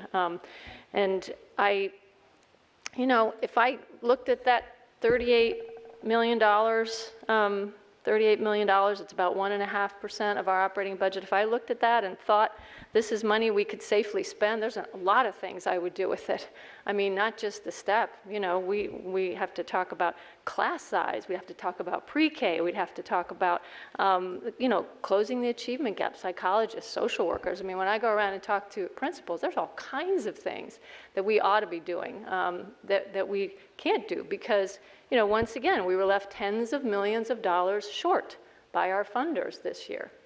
So, I think it's very important that we all try to understand what's really at stake, and that we work together, that we have something of a united front. We have to be responsible. We could not responsibly be any leaner. I do believe that. And when Dr. Garza just mentioned, it's $150 million is our monthly payroll. I mean, that is our monthly nut here, just for payroll, $150 million. And we're talking about having a margin of $38 million, and that's it. I do believe it's not responsible to budget any less conservatively or more conservatively, however you would characterize that. So I would address just briefly the recent Washington Post article. I think it was an incomplete analysis of our budget ending balance, where it comes from, why we have it, what we should be doing it, what we shouldn't be doing it, how it compares with other districts. 1.5% of your operating budget at the end of the year is very, very lean. I've done a little research myself. It's easy enough to do. The industry standard is higher than that. You get to a point where you worry, are we going to get somewhere in next school year and have to make cuts in the middle of the year because something happened that we didn't anticipate? We can't raise money, and we can't run in the red. So I wish, I hope that we will not let that kind of public discussion divide us. Once again, we were left tens of millions of dollars short, and we have to work together to fix that next time. In case anybody's wondering, again, this school system, this school board, we have done our homework over the last couple years. We have been studied and assessed every which way from Sunday. We have made our audit function for the school board more robust and more complete than even the Board of Supervisors now has, and the chairman of the Board of Supervisors told us that a couple of days ago in a meeting. I don't want to speak for her, but that's what I understand she said, and we have worked to make that happen. We are responsible with money. I don't want anybody to get the sense that we're not. It's not to say that we can't continue to work on that, continue to make sure we're as lean and as transparent and as efficient as we can be, but we are committed to doing that, and we've shown that commitment.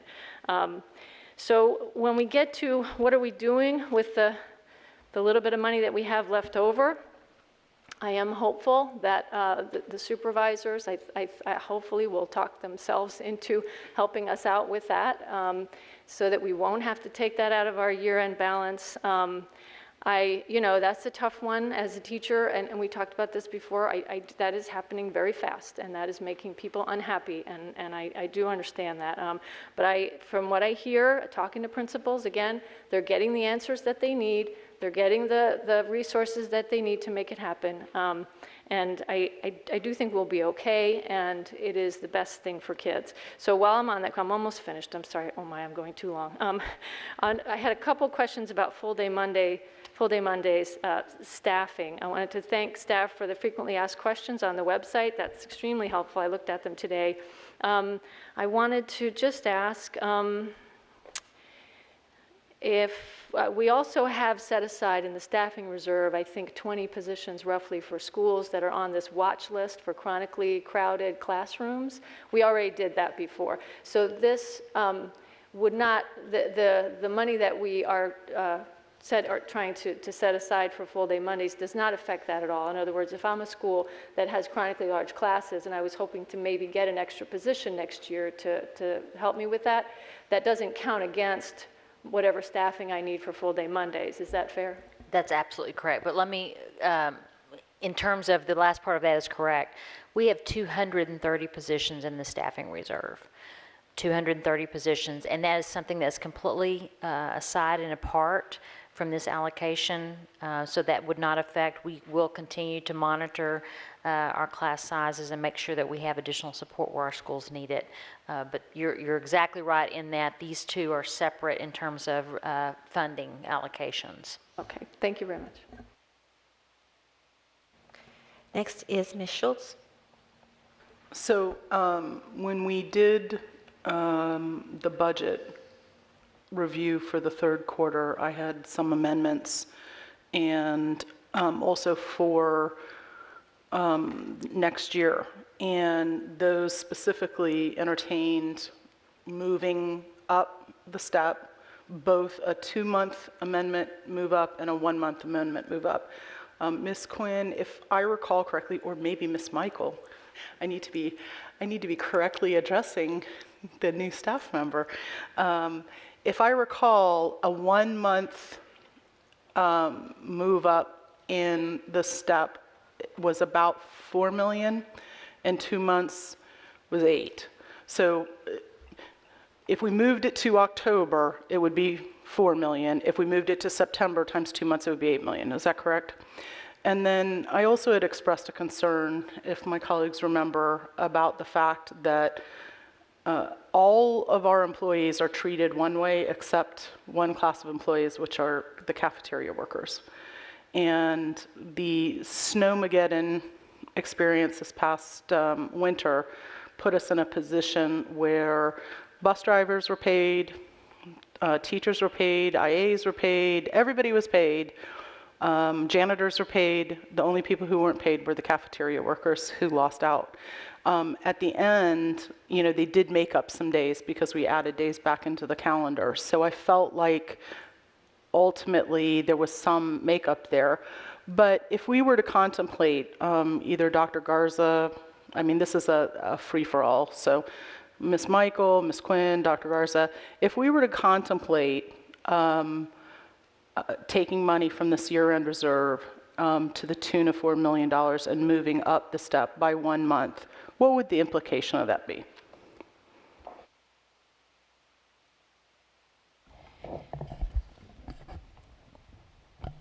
Moving the step up 1 month would be $4 million, and then it would reduce the set aside for the 2016 beginning balance by $4 million. Currently, we have approximately $23 million that we're setting aside for 2016 beginning balance. So if we use $4 million, it would reduce that to 19, creating a larger gap than we already have going into 2016. Did that make sense? So, you know, I find myself of, you know, I'll gladly pay you tomorrow for a hamburger today, you know? And, you know, I hadn't contemplated this prior to, but sometimes the dynamism of a board is, does happen with motions at the table. So I would be interested to hear what my colleagues would think about a motion from the table in terms of offering a move from that 2016 reserve, but I'd like to hear from Dr. Garza first. I know we all want conditions to be different as it relates to how competitive we are with our salaries, and that's a goal. It was discussed at length this past weekend in terms of our retreat. It is an important goal as we move forward. I don't equate necessarily the change in full-day Mondays to a comparison of salaries, and the reason I don't is because there were other complicating factors that we can't lose sight of. Now, it's beneficial. The change to full-day Monday adds 72.5 hours of instruction for our elementary children. That, I think, is wonderful. Certainly, our parents, no doubt, support it wholeheartedly. It was in response to a continued year after year concern expressed by our teachers at the elementary level around not having adequate planning time. This, for the first time ever, provides them in policy guaranteed planning time, but we also cannot lose sight of the fact that the reason, one of the compelling reasons that this issue got moved along also is the fact that we were out of compliance. On the 990 hours of instruction at the elementary level, we were going to have to change our elementary schedules anyway to get this corrected. And then finally, no one was happy. No one. I couldn't find anyone that was happy about the fact that we had to go 3 days of school after the last advertised date of the school year. So that we couldn't continue the way that we were, giving all of those factors. Do I wish we had all the money? Do I wish we had the full step? Actually, I wish we could do even a lot more to get us back to the top of the competitive structure around where other surrounding jurisdictions are. We've got to solve the issue. But the fact remains, it wasn't, to me, this is not an issue of should we have done full day Mondays or should we have, you know, fully the step. So that's. And certainly, Dr. Garza, I'm not bringing the full day Monday equation into it whatsoever, because I do believe that those are so distinct and discrete, and certainly that the benefits of the full day Monday in terms of the additional time that the K through 6 students are going to get, plus the mitigating concerns of all the other items that you labeled. This is just purely, so, you know, place the firewall away from that issue. This is just purely from a, now that we've arrived at this point in time, and now we see what, what's remaining on the table, and knowing some of the strategies that this board is about to, embark on, with the community, strategically with the budget, the Infrastructure Finance Committee, hopefully a more broad discussion with the Board of Supervisors. Could we contemplate this? And yeah, it would make 2016 more uncomfortable, but we have the time, and the strategy ahead to deal with 2016. What would that put us in a position of now? Again, and forgive me for tying those two together. The reason I went there is because it's rare that we want to use year-end money for an ongoing cost, because it commits us long-term, and certainly it continues to exacerbate our structural imbalance that we have. So that's why we've been reticent. Now, this full day, and that's the reason I brought up the full day Monday. That was a commitment to not only next year, but in the coming years, but because the needs in that issue were so compelling. And I still remain very optimistic that our Board of Supervisors will come through and help us. I really do. Now, that's up to them, but I continue to have conversations with them. As if I had 2 today that I talked with.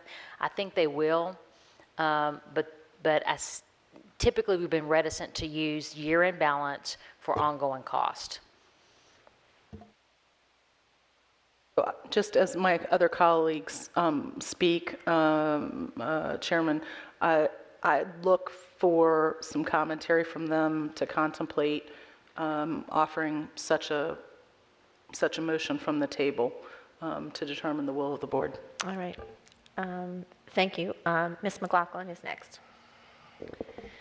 I really appreciate some of the comments that my colleagues have shared along with Dr. Garza, that when the board comes to this time of year and we have our year-end review, and we have faced public scrutiny for this year-end balance. And the interesting thing is that when our Board of Supervisors will have the same review and vote in September, my sense is that as a citizen in Fairfax County is that it's usually viewed as a positive that the county has been judicious with its spending.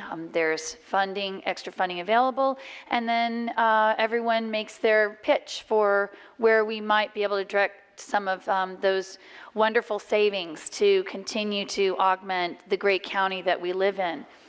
And I look at what we have in front of us tonight, and I really do hope that our Board of Supervisors, our public, and those who have concerns about how we spend year-end balances will look very carefully at what I see in front of me, because what I see is absolutely the full-day elementary school improvement to instruction, $2.5 million in buses so that we can have a fleet that will enable us to have healthier start times for our students, that we have $1.5 million as part of a joint agreement with the Board of Supervisors for the synthetic turf that enables all of our citizens, both students and those who enjoy the recreational activity in the community, being able to have that equity of playing space that we don't have throughout the county right now. And for anyone, as I read in the newspaper and I read some of the public comments, I think people haven't yet fully understood, for those who question that joint funding from the Board of Supervisors and from the school board. That turf initiative, again, is to help all of our citizens in Fairfax County enjoy a quality of life that includes physical activity, as we heard this wonderful young man speak to earlier tonight. So I'm very proud that this budget yet again fulfills, for the second year in a row, a joint commitment with our Board of Supervisors to fund something that enables equity across the county. And also the $3.5 million for major maintenance. We know we have a capital infrastructure problem in this county. We have schools over 40 to 45 years old that have not been renovated. And I appreciate Mr. Plattenberg and his staff who are trying very much to continue creating a world-class instructional space for our students with the limited resources we have. So when I look at the 15 million, I really hope that there is a very much an appreciation that this isn't wild and last minute spending spree by this school board. Not at all. I think this is extremely thoughtful year-end spending that has been provided by the superintendent as a recommendation, and I do support what we're trying to do here tonight, which is, I think, to make a better school system. Thank you. Next is Ms. Strauss. Thank you. I do remind, I guess, the public and my colleagues to take a look again at page 7 on the final budget review document, which looks at the structural deficit that we are still struggling with. And I know that my colleagues understand that it is against the law in Virginia for a school board or the Board of Supervisors to run a deficit in their operating budget. I fully support that law. I'm glad we have it. But it is for real. And it is a crime for us to begin to run a budget in the red. So we must be very careful as we go forward. And we still definitely have a structural deficit, which means that just given the projected revenues that we are promised either from the state, which has significantly declined since the recession, and what we are projected to get from the Board of Supervisors, you take that against the costs, the reoccurring costs that we know we will have, just basic operating with the number of children who will come to us, we are short $58 million if we're going to attempt to give some pay increases to our employees. So with that, I agree that I fully support that we're going forward with the full day Mondays. We were out of compliance with state code dealing with the 990 hours, so we were going to have to do something about that. I certainly am very proud of the fact that we do have some members of the Board of Supervisors, including my own colleague, John Faust, who are going to attempt to help us with the full day Monday funding. I think a number of them see the tremendous value to our students. So with that, I will support the year-end review as amended, and I wish we didn't have this structural deficit. We are very close to the wire with this ending balance, and you don't want to get a lot closer than that when KPMG leaves after they have done their official external review. If we are in the red, we are in big trouble. We will be prosecuted by the state. That's what happens in Virginia. So we have to be very responsible and not go any closer to the wire than we are. Thank you. Thank you, Ms. Strauss. Mr. Velkoff.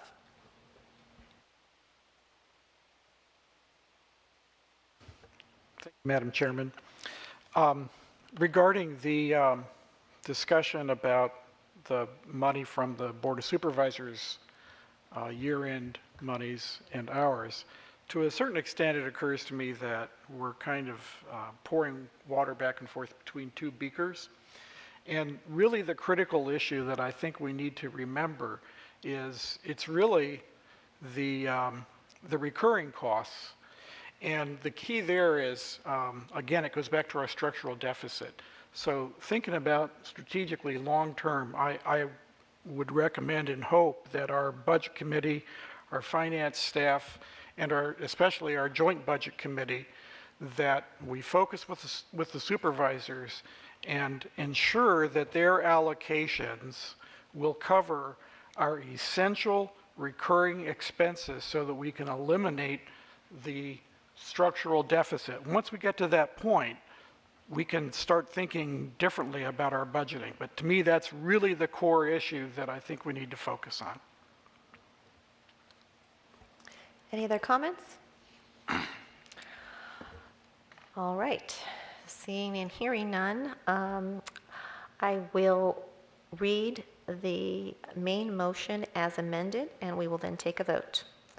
I move that the school board approve the revenue and expenditure adjustments in the FY 2014 final budget review as detailed in the agenda item and as amended by A, adding a placeholder for $0.2 million to begin a world language curriculum development for elementary and secondary schools, as well as for opportunities to develop global partnerships, and B, reducing the funding set aside for the FY 2016 beginning balance by $0.2 million. All those in favor? Mr. Moon, Ms. Reed. It's unanimous. Thank you so much, everyone.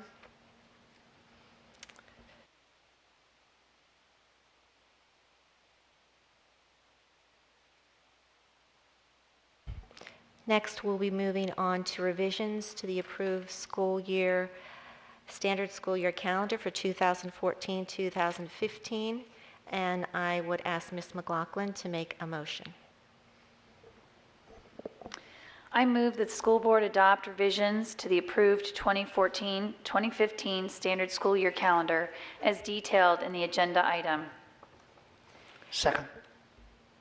Thank you. Ms. McLaughlin, would you kindly highlight those adjustments that were made and speak to anything you would like to? I'd actually like to defer to our superintendent. Okay, well, I have that here. I will just talk about the changes. The master calendar revision for the 2014 school year was approved by the school board at our regular meeting on June 26, 2014. There subsequently were seen to be testing conflicts that were revealed, and there were two minor adjustments made. Those were a strategic planning day on 10/14/14 was moved to 9/29/14, and a strategic planning day on 5/4/14 was moved to 3/16/14. And Dr. Garza. Yes.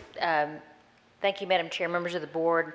I believe the last date you mentioned was a 2015 date, but let me, if you don't mind, I'll touch on those once again. In terms of the original adopted calendar and the one that is before you tonight, there are some changes that I would like to highlight very quickly. As it relates to a change in dates, the November 3rd and 4th date went from 2 teacher work days to the November 3rd and 4th being a staff development day and a teacher work day. So it's not a change as it relates to a student holiday, but it does change the purpose for one of those days. That remains a campus staff development day, so parent-teacher conferences can still occur on either of those 2 days, but it was pointed out to us by our principals and some of our teacher organizations that parent-teacher conferences go on in very, very different ways depending upon the school community. In some cases, they're happening all throughout the year. Some of them use those days very, very well, those specific days, but oftentimes it's very difficult for our parents to get there during the work day. So there's a multitude of different ways that our school communities reach out to parents, and it's a value that we continue throughout the year. As it relates to a change in student holidays, there are really only some minor changes. There are 4 additional strategic planning days, 1 in September, 1 in February, 1 in March, and 1 in April. With the exception of those 4 additional strategic planning days, there's only one other change, and that was the addition of a 2-hour early release prior to the winter break on December the 19th. So as it relates to how we affect parents and students, there are 4 additional days throughout the year for teacher planning time and also campus work to be done, and then the early release on December the 19th. So I believe that summarizes the differences between what's before you tonight and what was originally adopted by the board earlier this year. Thank you, Dr. Garza. I know. I just want to make a note to the public, if you're reading the documentation, the dates that I read were incorrectly noted on the agenda item, so we will update that. So my apologies for doing that. And now, Ms. McLaughlin. Oh, Miss Evans, Miss Evans. Okay, you'd like to All speak. right, thank you very much. And looking at the calendar, it appears there's more clarity in terms of just when the children don't have to go to school, and I think that's really important for parents. So I will just reiterate my plea that we make sure that we have very clear communications going out about this, since it is a change, and we want to make sure that all of our parents get the message, these are the days that are your student holidays. Thank you. Other comments? All right, I'll make a brief comment that, you know, I wasn't here when we voted on the full day Mondays, and I was a bit concerned at the pace at which it was accelerated. And, but I certainly see the merit in what is happening as a result of this. I have a continued concern. I do know that the Board of Supervisors carried over the item for funding for full day Mondays for consideration as they look to their final budget in early September, and I do urge them to support our efforts by sharing the cost of this funding, of this calendar change, as they make their decisions in September. So with that, I will vote on the motion. And all those in favor? And that vote is unanimous. Oh, I'm sorry. Mr. Moon, Miss Reed, Mr. McElveen, Miss Hines, Miss Derenak Kofax, Mr. Velkoff, Miss McLaughlin, Mr. Stork, Miss Strauss, Miss Evans, and Miss Schultz. Abstaining, opposed? Miss Smith. Thank you. The motion passes.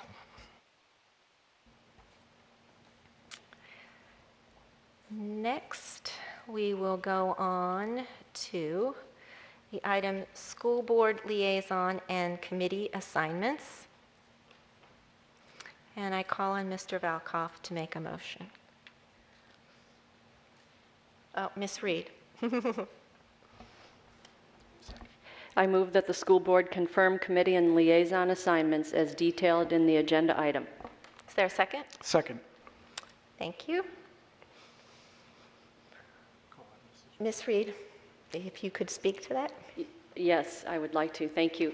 I had requested that this item be taken off the consent agenda because we talk a lot about transparency and communicating with the public, and often things that are on the consent agenda don't get discussed, and the public may miss it. And this is one of these items that is significant because it's talking about a change in our leadership and a change in how we organize ourselves and conduct our work for the next year.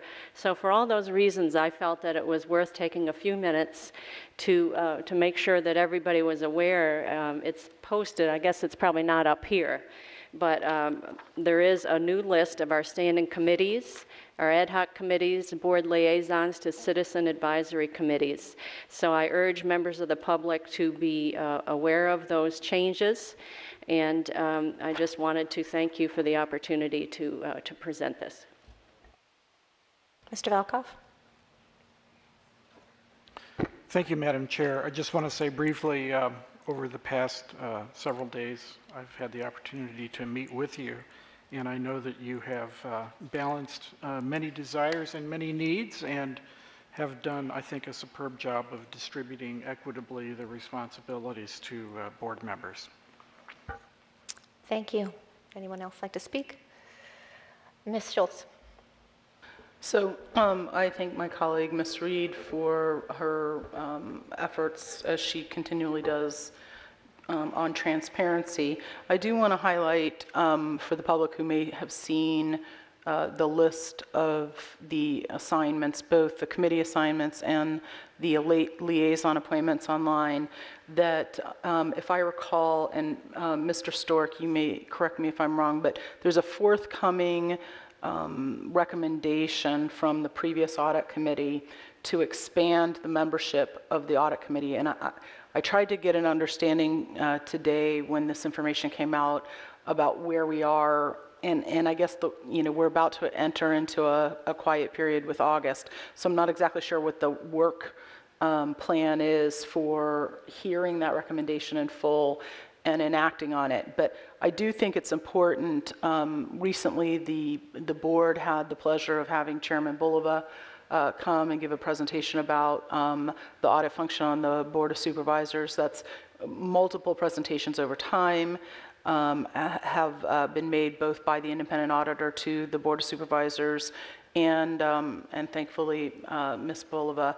And it was interesting to note the emphasis on the balance that the Board of Supervisors tries to strike on its committees. And I look forward to, at the time that we get a recommendation from the Audit Committee, that we would see something similar. And Mr. Sork, you can elaborate on that if you care to.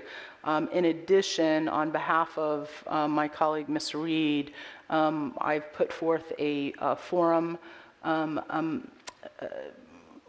topic that my colleagues will probably see in the near future, and it may be a little while before we get to a forum, but it is in addition to the Audit Committee, is for this board to discuss in an open meeting the committee structure for specifically the Budget Committee, and seeing if there aren't ways to endeavor to do the work of the board more collaboratively by expanding the committee structure for the Budget Committee. And I know that we've talked about that some point in the near future we'll be talking about our committee structures, but I just wanted to highlight those because specifically I think we can draw on some of the good examples elsewhere in our jurisdiction as municipal governance, and let my colleagues know that to expect that as a forum topic.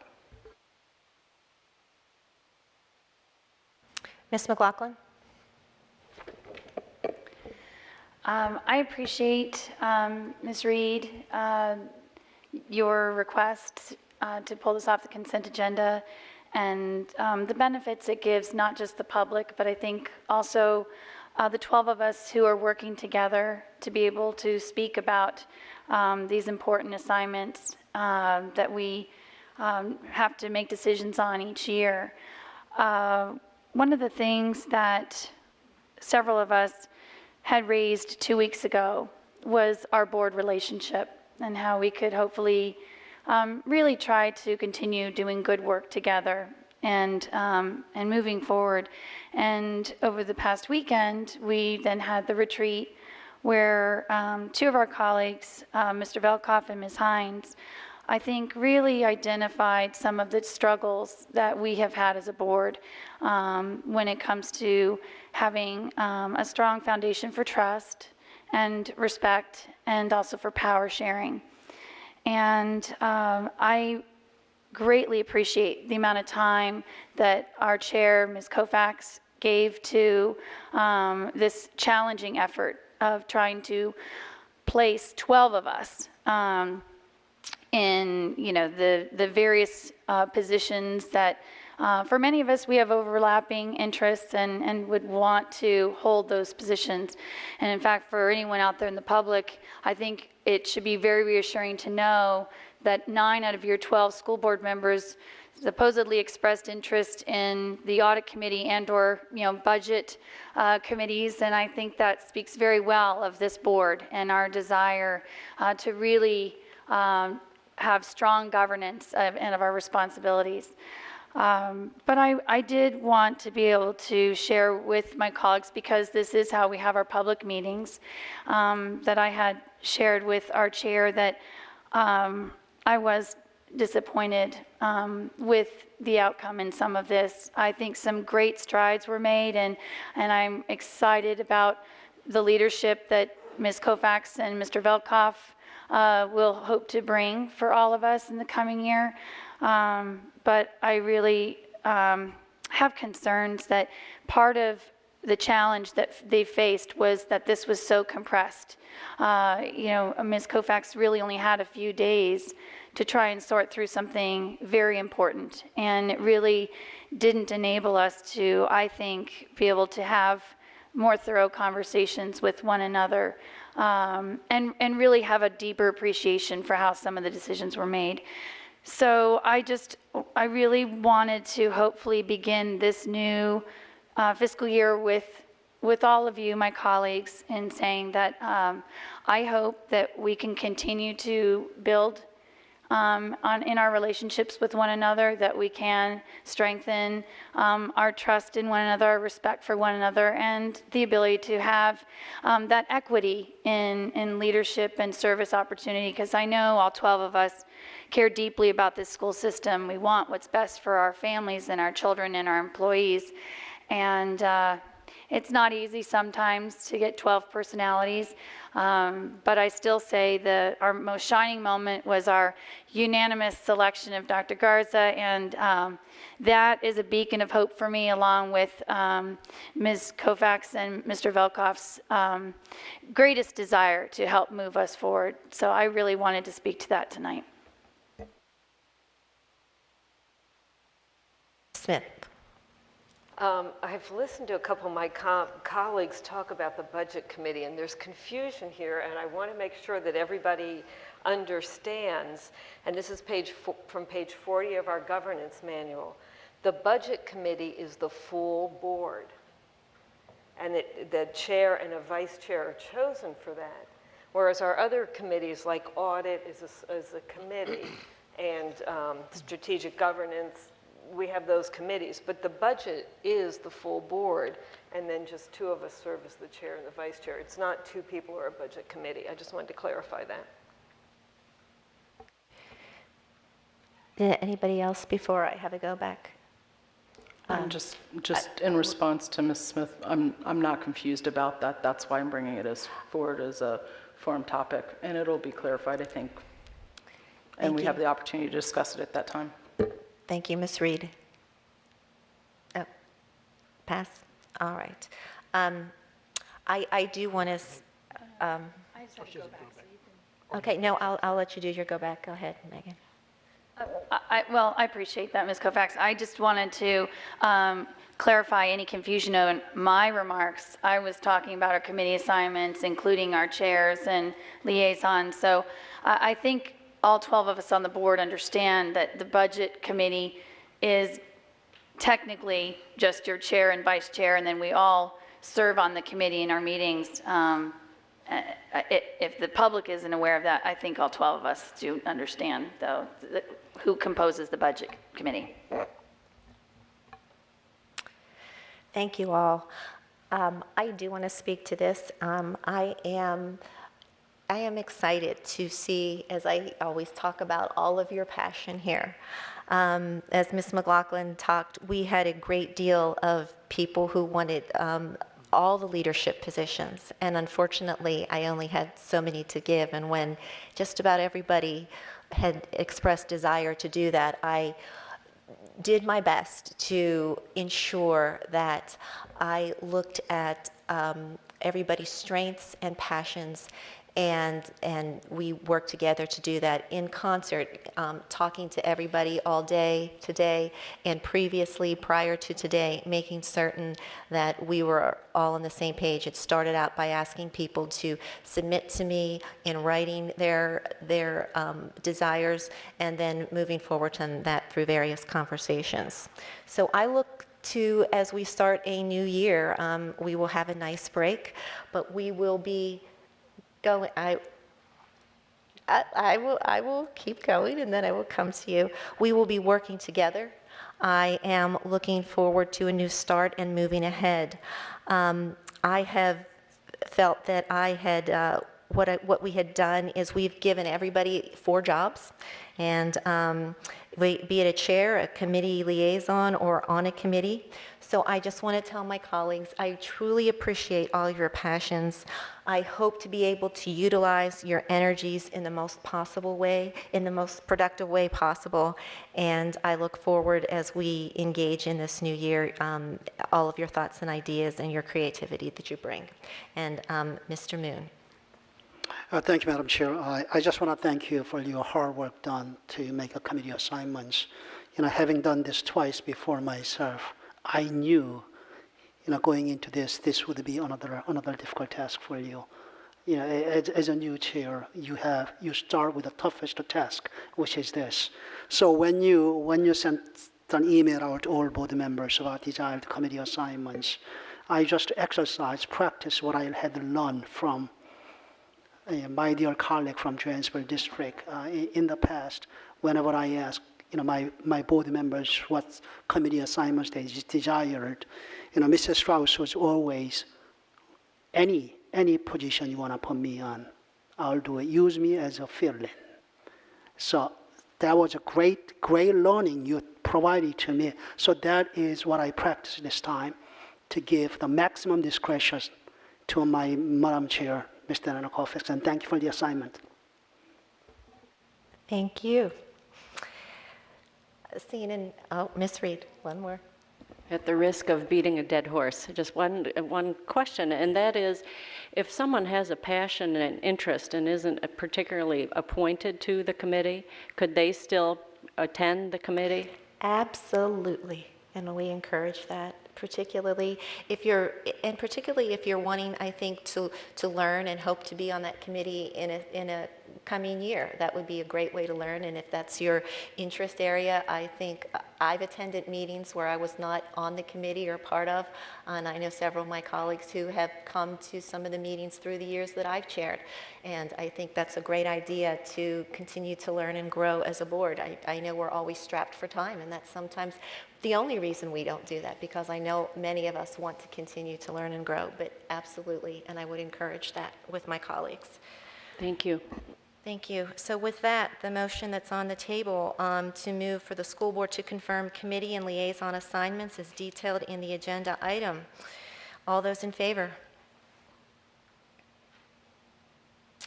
That would be Mr. Moon, Ms. Reed, Ms. Hines, Ms. Smith, Ms. Dana Koufax, Mr. Velkoff, Mr. Stork, Ms. Strauss, Ms. Evans, and Ms. Schultz. Those opposed? Abstaining? Mr. McElveen and Ms. McLaughlin. Thank you all. The motion passes.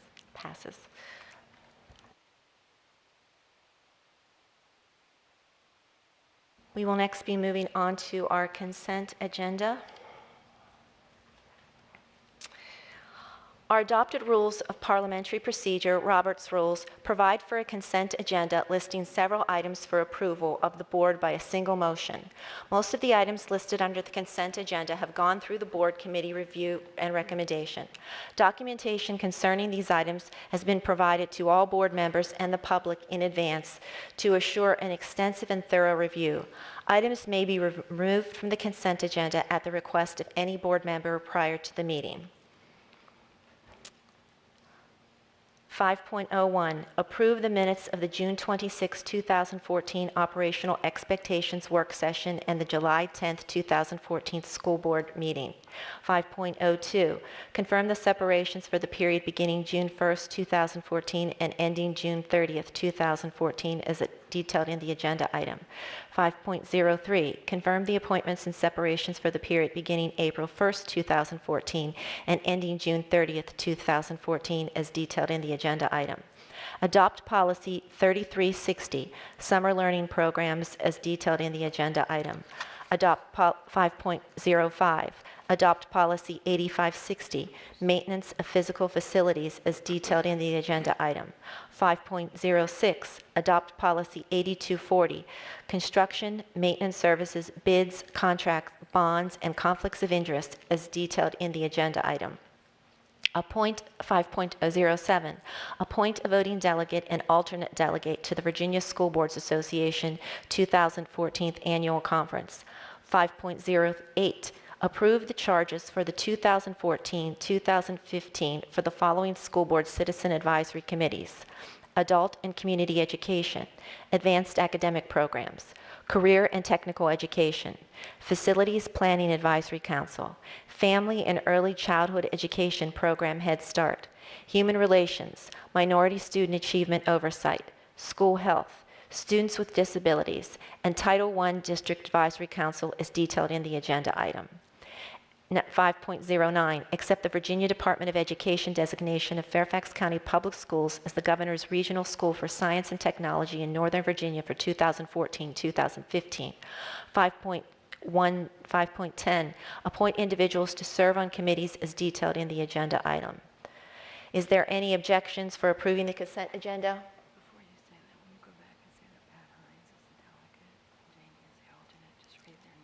Absolutely. I'm trying to get back to an agenda item so I can tell you who, for 5.07, I wanted to let the public know that for the voting delegate for VSBA, we have Ms. Hines as our voting delegate and Ms. Strauss as our alternate delegate. So, any objection to approving the consent agenda? Seeing and hearing none, the consent agenda is approved. Next, we will be moving to new business.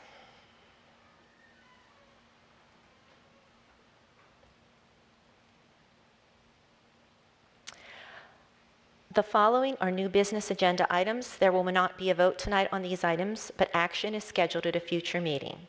6.01, approve the proposed revisions to the Strategic Governance Manual in sections 3, 4, and 5 as detailed in the agenda item and update the Strategic Governance Manual accordingly. 6.02, award a contract for installation of the turf field at Graham Road Community Building and authorize the division superintendent or the assistant superintendent of facilities and transportation services to execute and administer the contract on behalf of the school board. 6.03, appoint members to the Family Life Education Curriculum Advisory Council as detailed in the agenda item. Next, I call on Dr. Garza for superintendent matters. Thank you, Madam Chair, members of the board.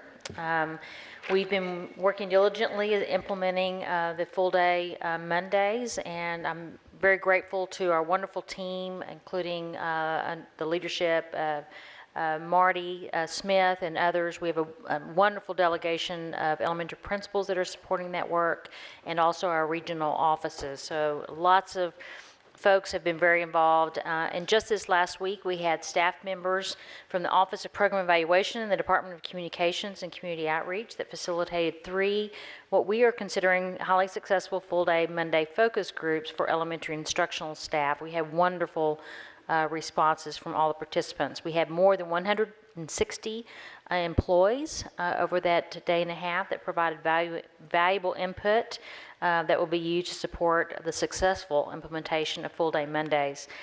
Teachers were engaged in a 2-hour process that was designed to generate as much information as possible around what they might consider issues that we need to address in that process. And they did a great job of identifying challenges and opportunities for us as we work with our elementary principals in making this change. So I want to thank all of our wonderful staff and our teachers and other employees who participated. Their contributions will ensure that we have a very successful, this change is very successful for all of our employees. I'm also pleased to report that this past week we received notification that we've been awarded nearly a $24 million Department of Defense grant, which will be combined with about $6 million in non-federal matching funds to construct a new elementary school at Fort Belvoir and to renovate the existing elementary school at the base. So we're very excited about the opportunity to address some real capacity challenges we have at the base and to potentially address other capacity challenges with some money from the federal government. So we're very excited about that. We also learned this week that we, in terms of our fast growth, we are now no longer number 11. We are the 10th largest school system in the country. When we start this school year, we could very well be the 9th. So we're watching that very closely in terms of the continental United States. So we're no longer the 11th school system. We're the 10th, and we'll be watching. We may very well be the 9th. So I thought you all may be very interested in that little bit of trivia. So thank you, Madam Chair. You are welcome. That is very interesting news. Next, we will hear from our board members for board reports. And the first one I will call on is for the July 14th audit, and Mr. Stork, you may want to comment on more than one audit meeting. Thank you, Madam Chairman. I just have sent to the board the recommendations of the audit committee that are kind of a culmination of our last few meetings. As the board knows, we've been trying to wrap up the activities of our past year where we really accomplished a great deal and truly, I think, addressed many of the issues that the board has been discussing for several years. As part of this, I was reminded that we had conversations at the beginning of the year regarding the school board itself, the audit role of the audit committee, as well as the audit office, what numbers of positions, what kinds of positions, you know, the role of an independent auditor or a inspector general or whatever title you want to use, as well as we had the comprehensive risk assessment that we performed related to the state audit review. We've done kind of all those things this year. We've kind of closed the year with the final pieces of our discussions with the board in work sessions regarding the school board, the committee office, the school board auditing office as well. And that's truly what we spend a great deal of time. The recommendations are really probably 4 recommendations, of which I'm going to just very briefly mention them. Again, I've sent an email to you all, which you should just be receiving, and it'll be up to the chairman to schedule these appropriately in the fall. But the core of them is the committee recommended that we move from 3 audit members, 3 school board audit members to 4 school board audit members, that we add 2 public members to our audit committee. We create an auditor general position which would oversee the school board audit activities and have essentially 2 general areas reporting to the auditor general. One would be our internal audit process, and the other would be kind of our efficiency or effectiveness portion or performance portion of the audit process. We again kept coming back to the fact that the audit plan is essential to the work that we do, and we are looking for board members and all of us to spend more time, to devote more time in ensuring that we have a comprehensive audit plan.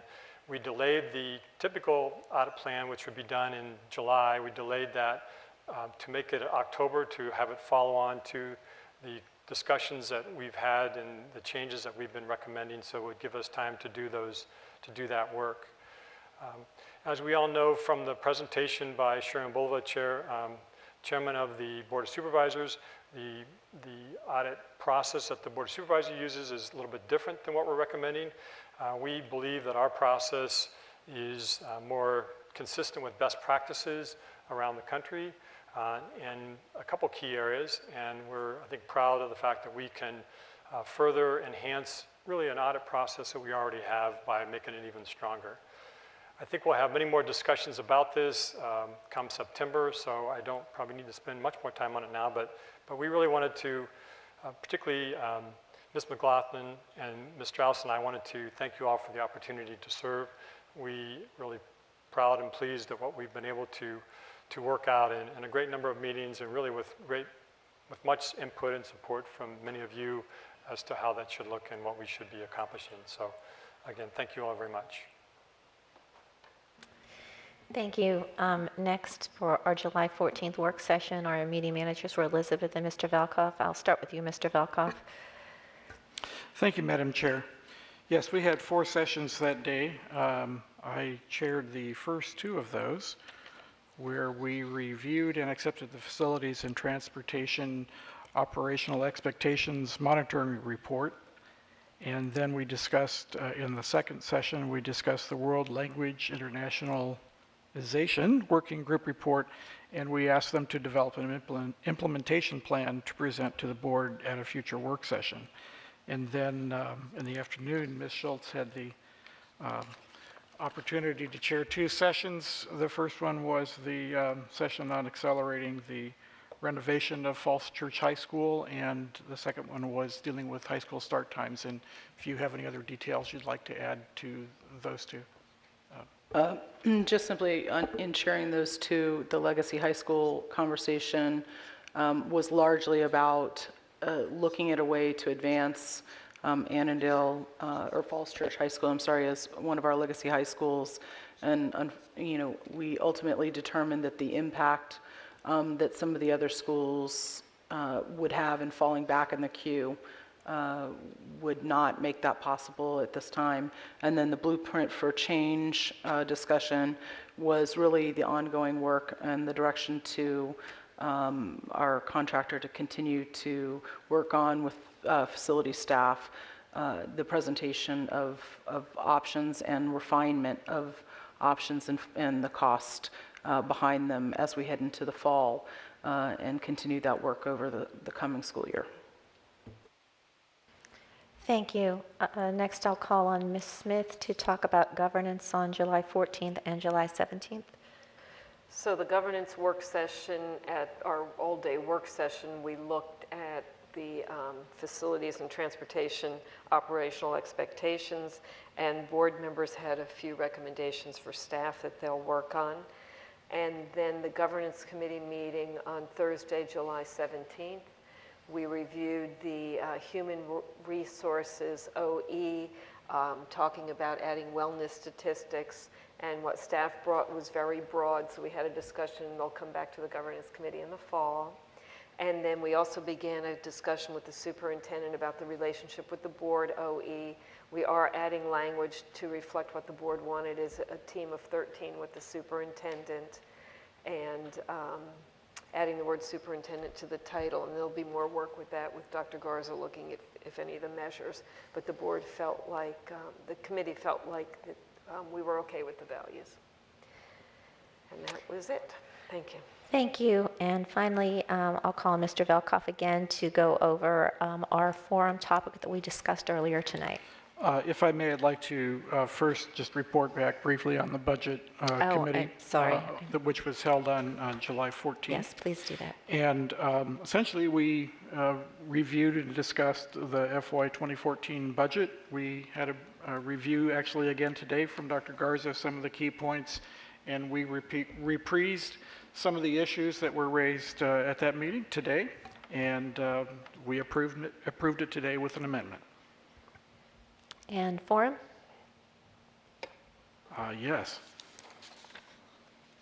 So the first topic was brought forward by Mr. McElveen to give the board some consideration of a revised charter for CPDC, and the FPAC. CPDC has no charter. Yes, FPAC. I wrote some notes about CPDC, but yes, it was the charter for FPAC, thank you. And the discussion led to a decision to take the charter back to the CPDC and relay the comments of that committee, and the CPDC would then bring back later a revised charter to new business work session, and then later a vote. The second item that was brought forward by Ms. Evans and Mr. Stork had to do with obtaining some grant funding to designate some smoke-free play areas, throughout Fairfax County schools as being smoke-free, and there was a discussion about that, and the board essentially gave direction to the two of them to discuss any issues that staff might have or legal issues just in case, and then move forward to obtain that funding by September 30th. Thank you, Mr. Velkoff. Next on the agenda is board matters, and I will start with Mr. Moon. Pass. Have a good summer, ma'am. Ms. Reed. I won't pass.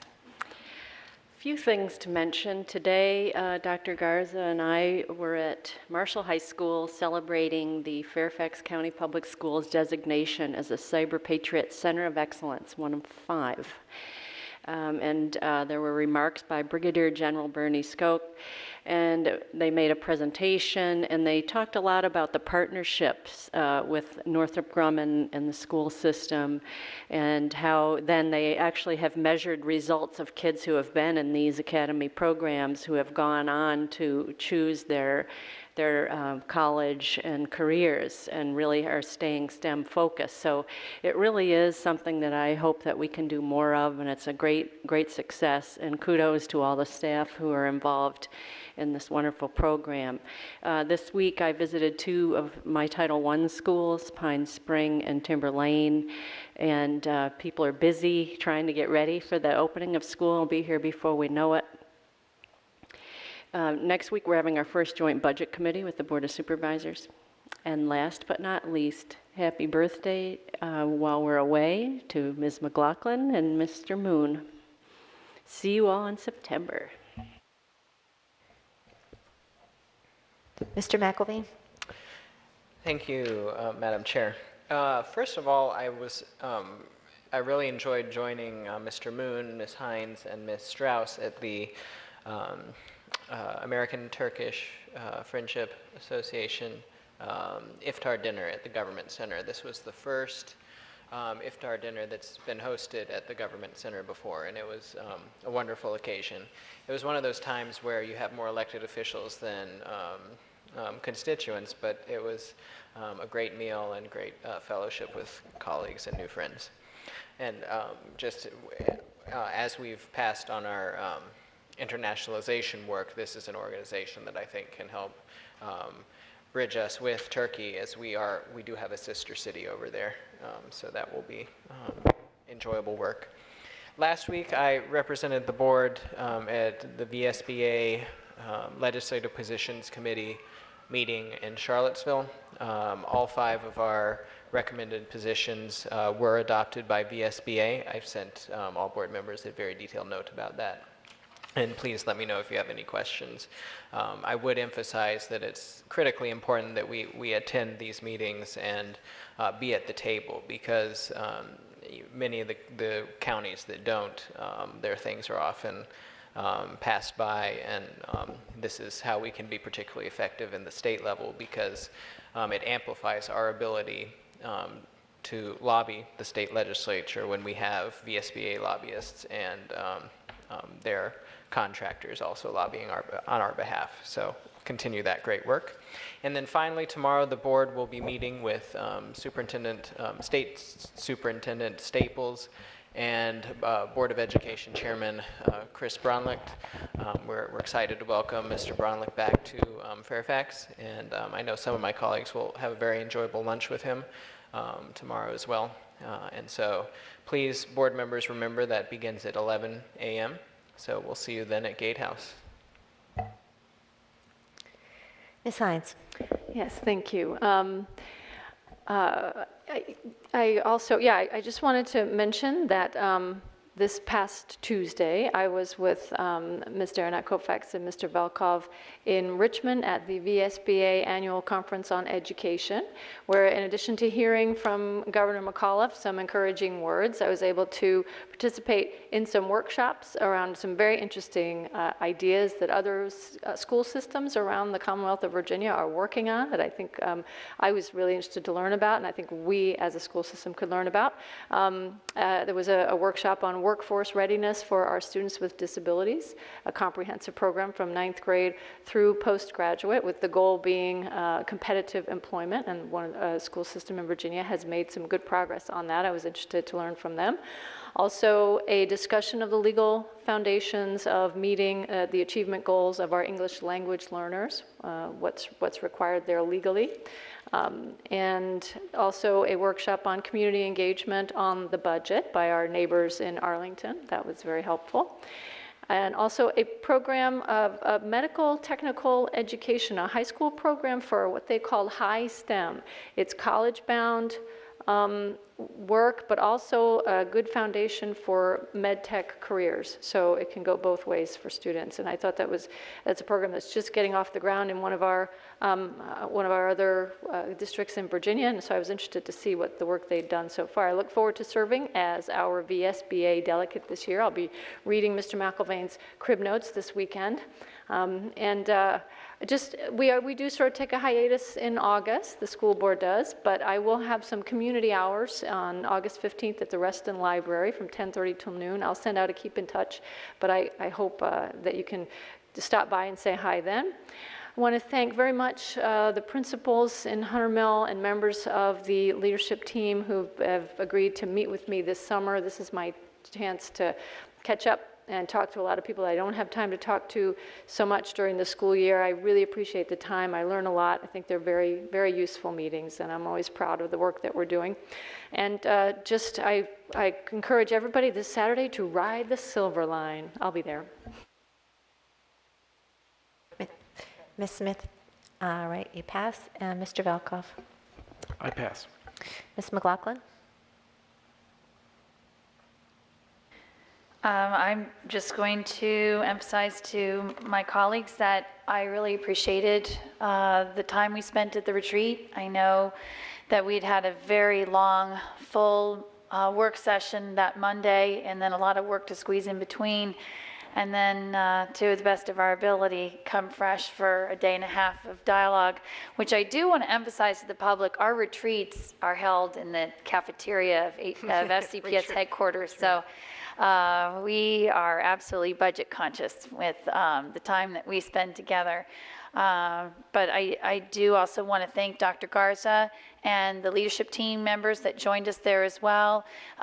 Your engagement and the insights that you shared with us over that day and a half was also greatly appreciated.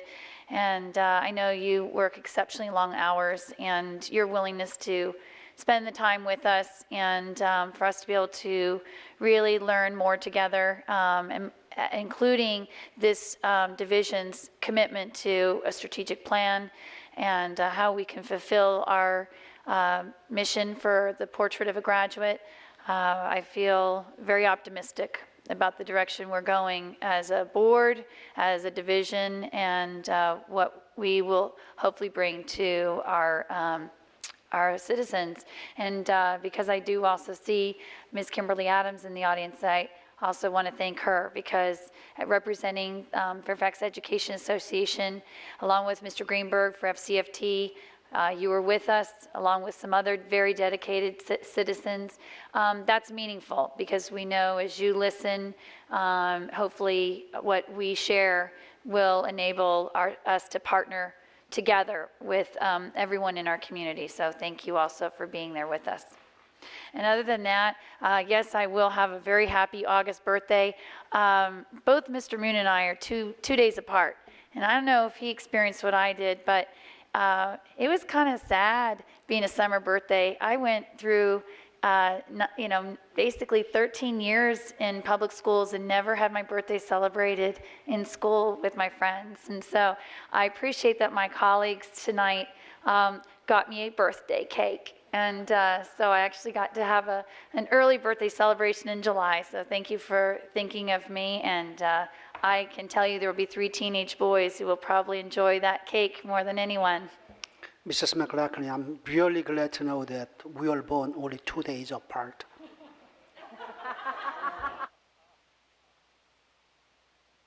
Mr. Stork.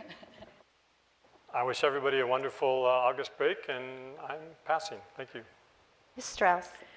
Thank you. I just want to thank all of the employees of Fairfax County who work so hard all summer long.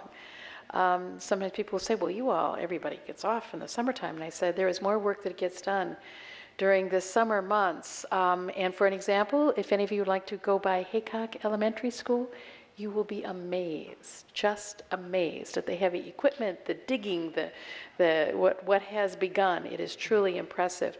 But I am always, I am so pleased and so proud of the work, particularly of our facility staff over the summer, the incredible amount of work that gets done in such a short period of time.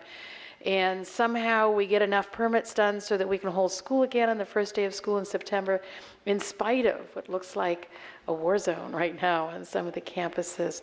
I know that a lot of curriculum writing is going on, and certainly tremendous amount of work getting ready for extended Mondays. So thank you for all of those people who are definitely not on summer break, not on summer vacation, and probably working harder than they do during the school year. So thank you very much. And for the rest of you who are going to have a little bit of a break, have a good time. Thanks.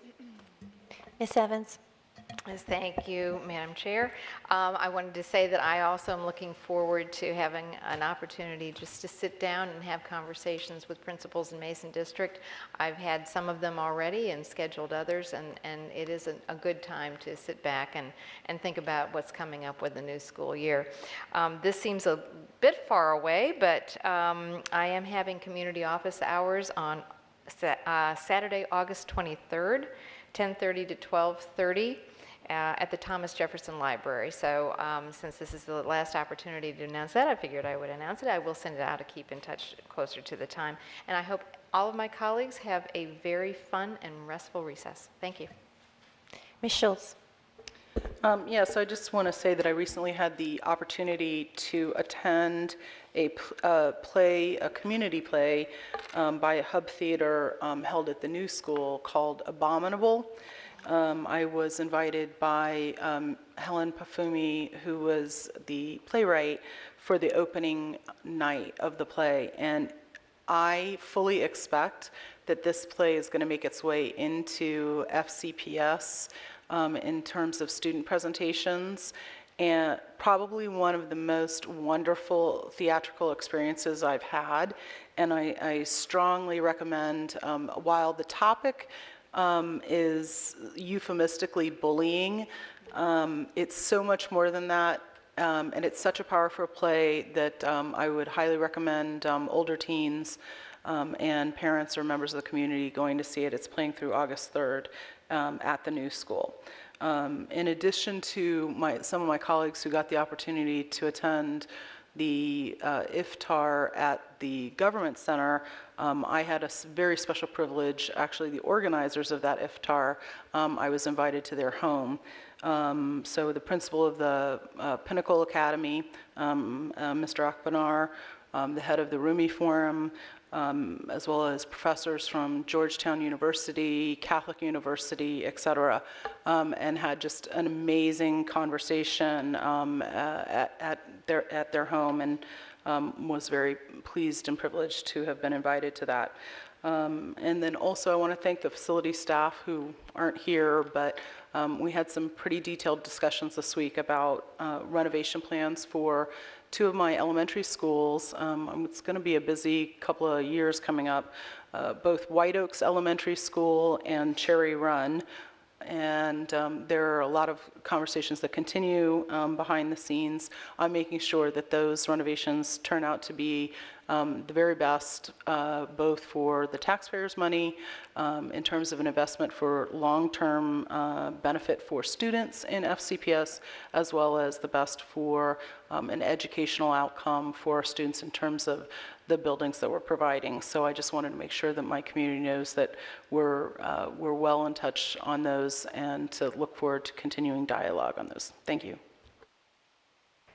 Thank you. And as I drove by one of the schools in my district, they had the sign up on their marquee, and it said, "Read, relax, and re-energize." So let us all do that. And with that, this meeting is adjourned.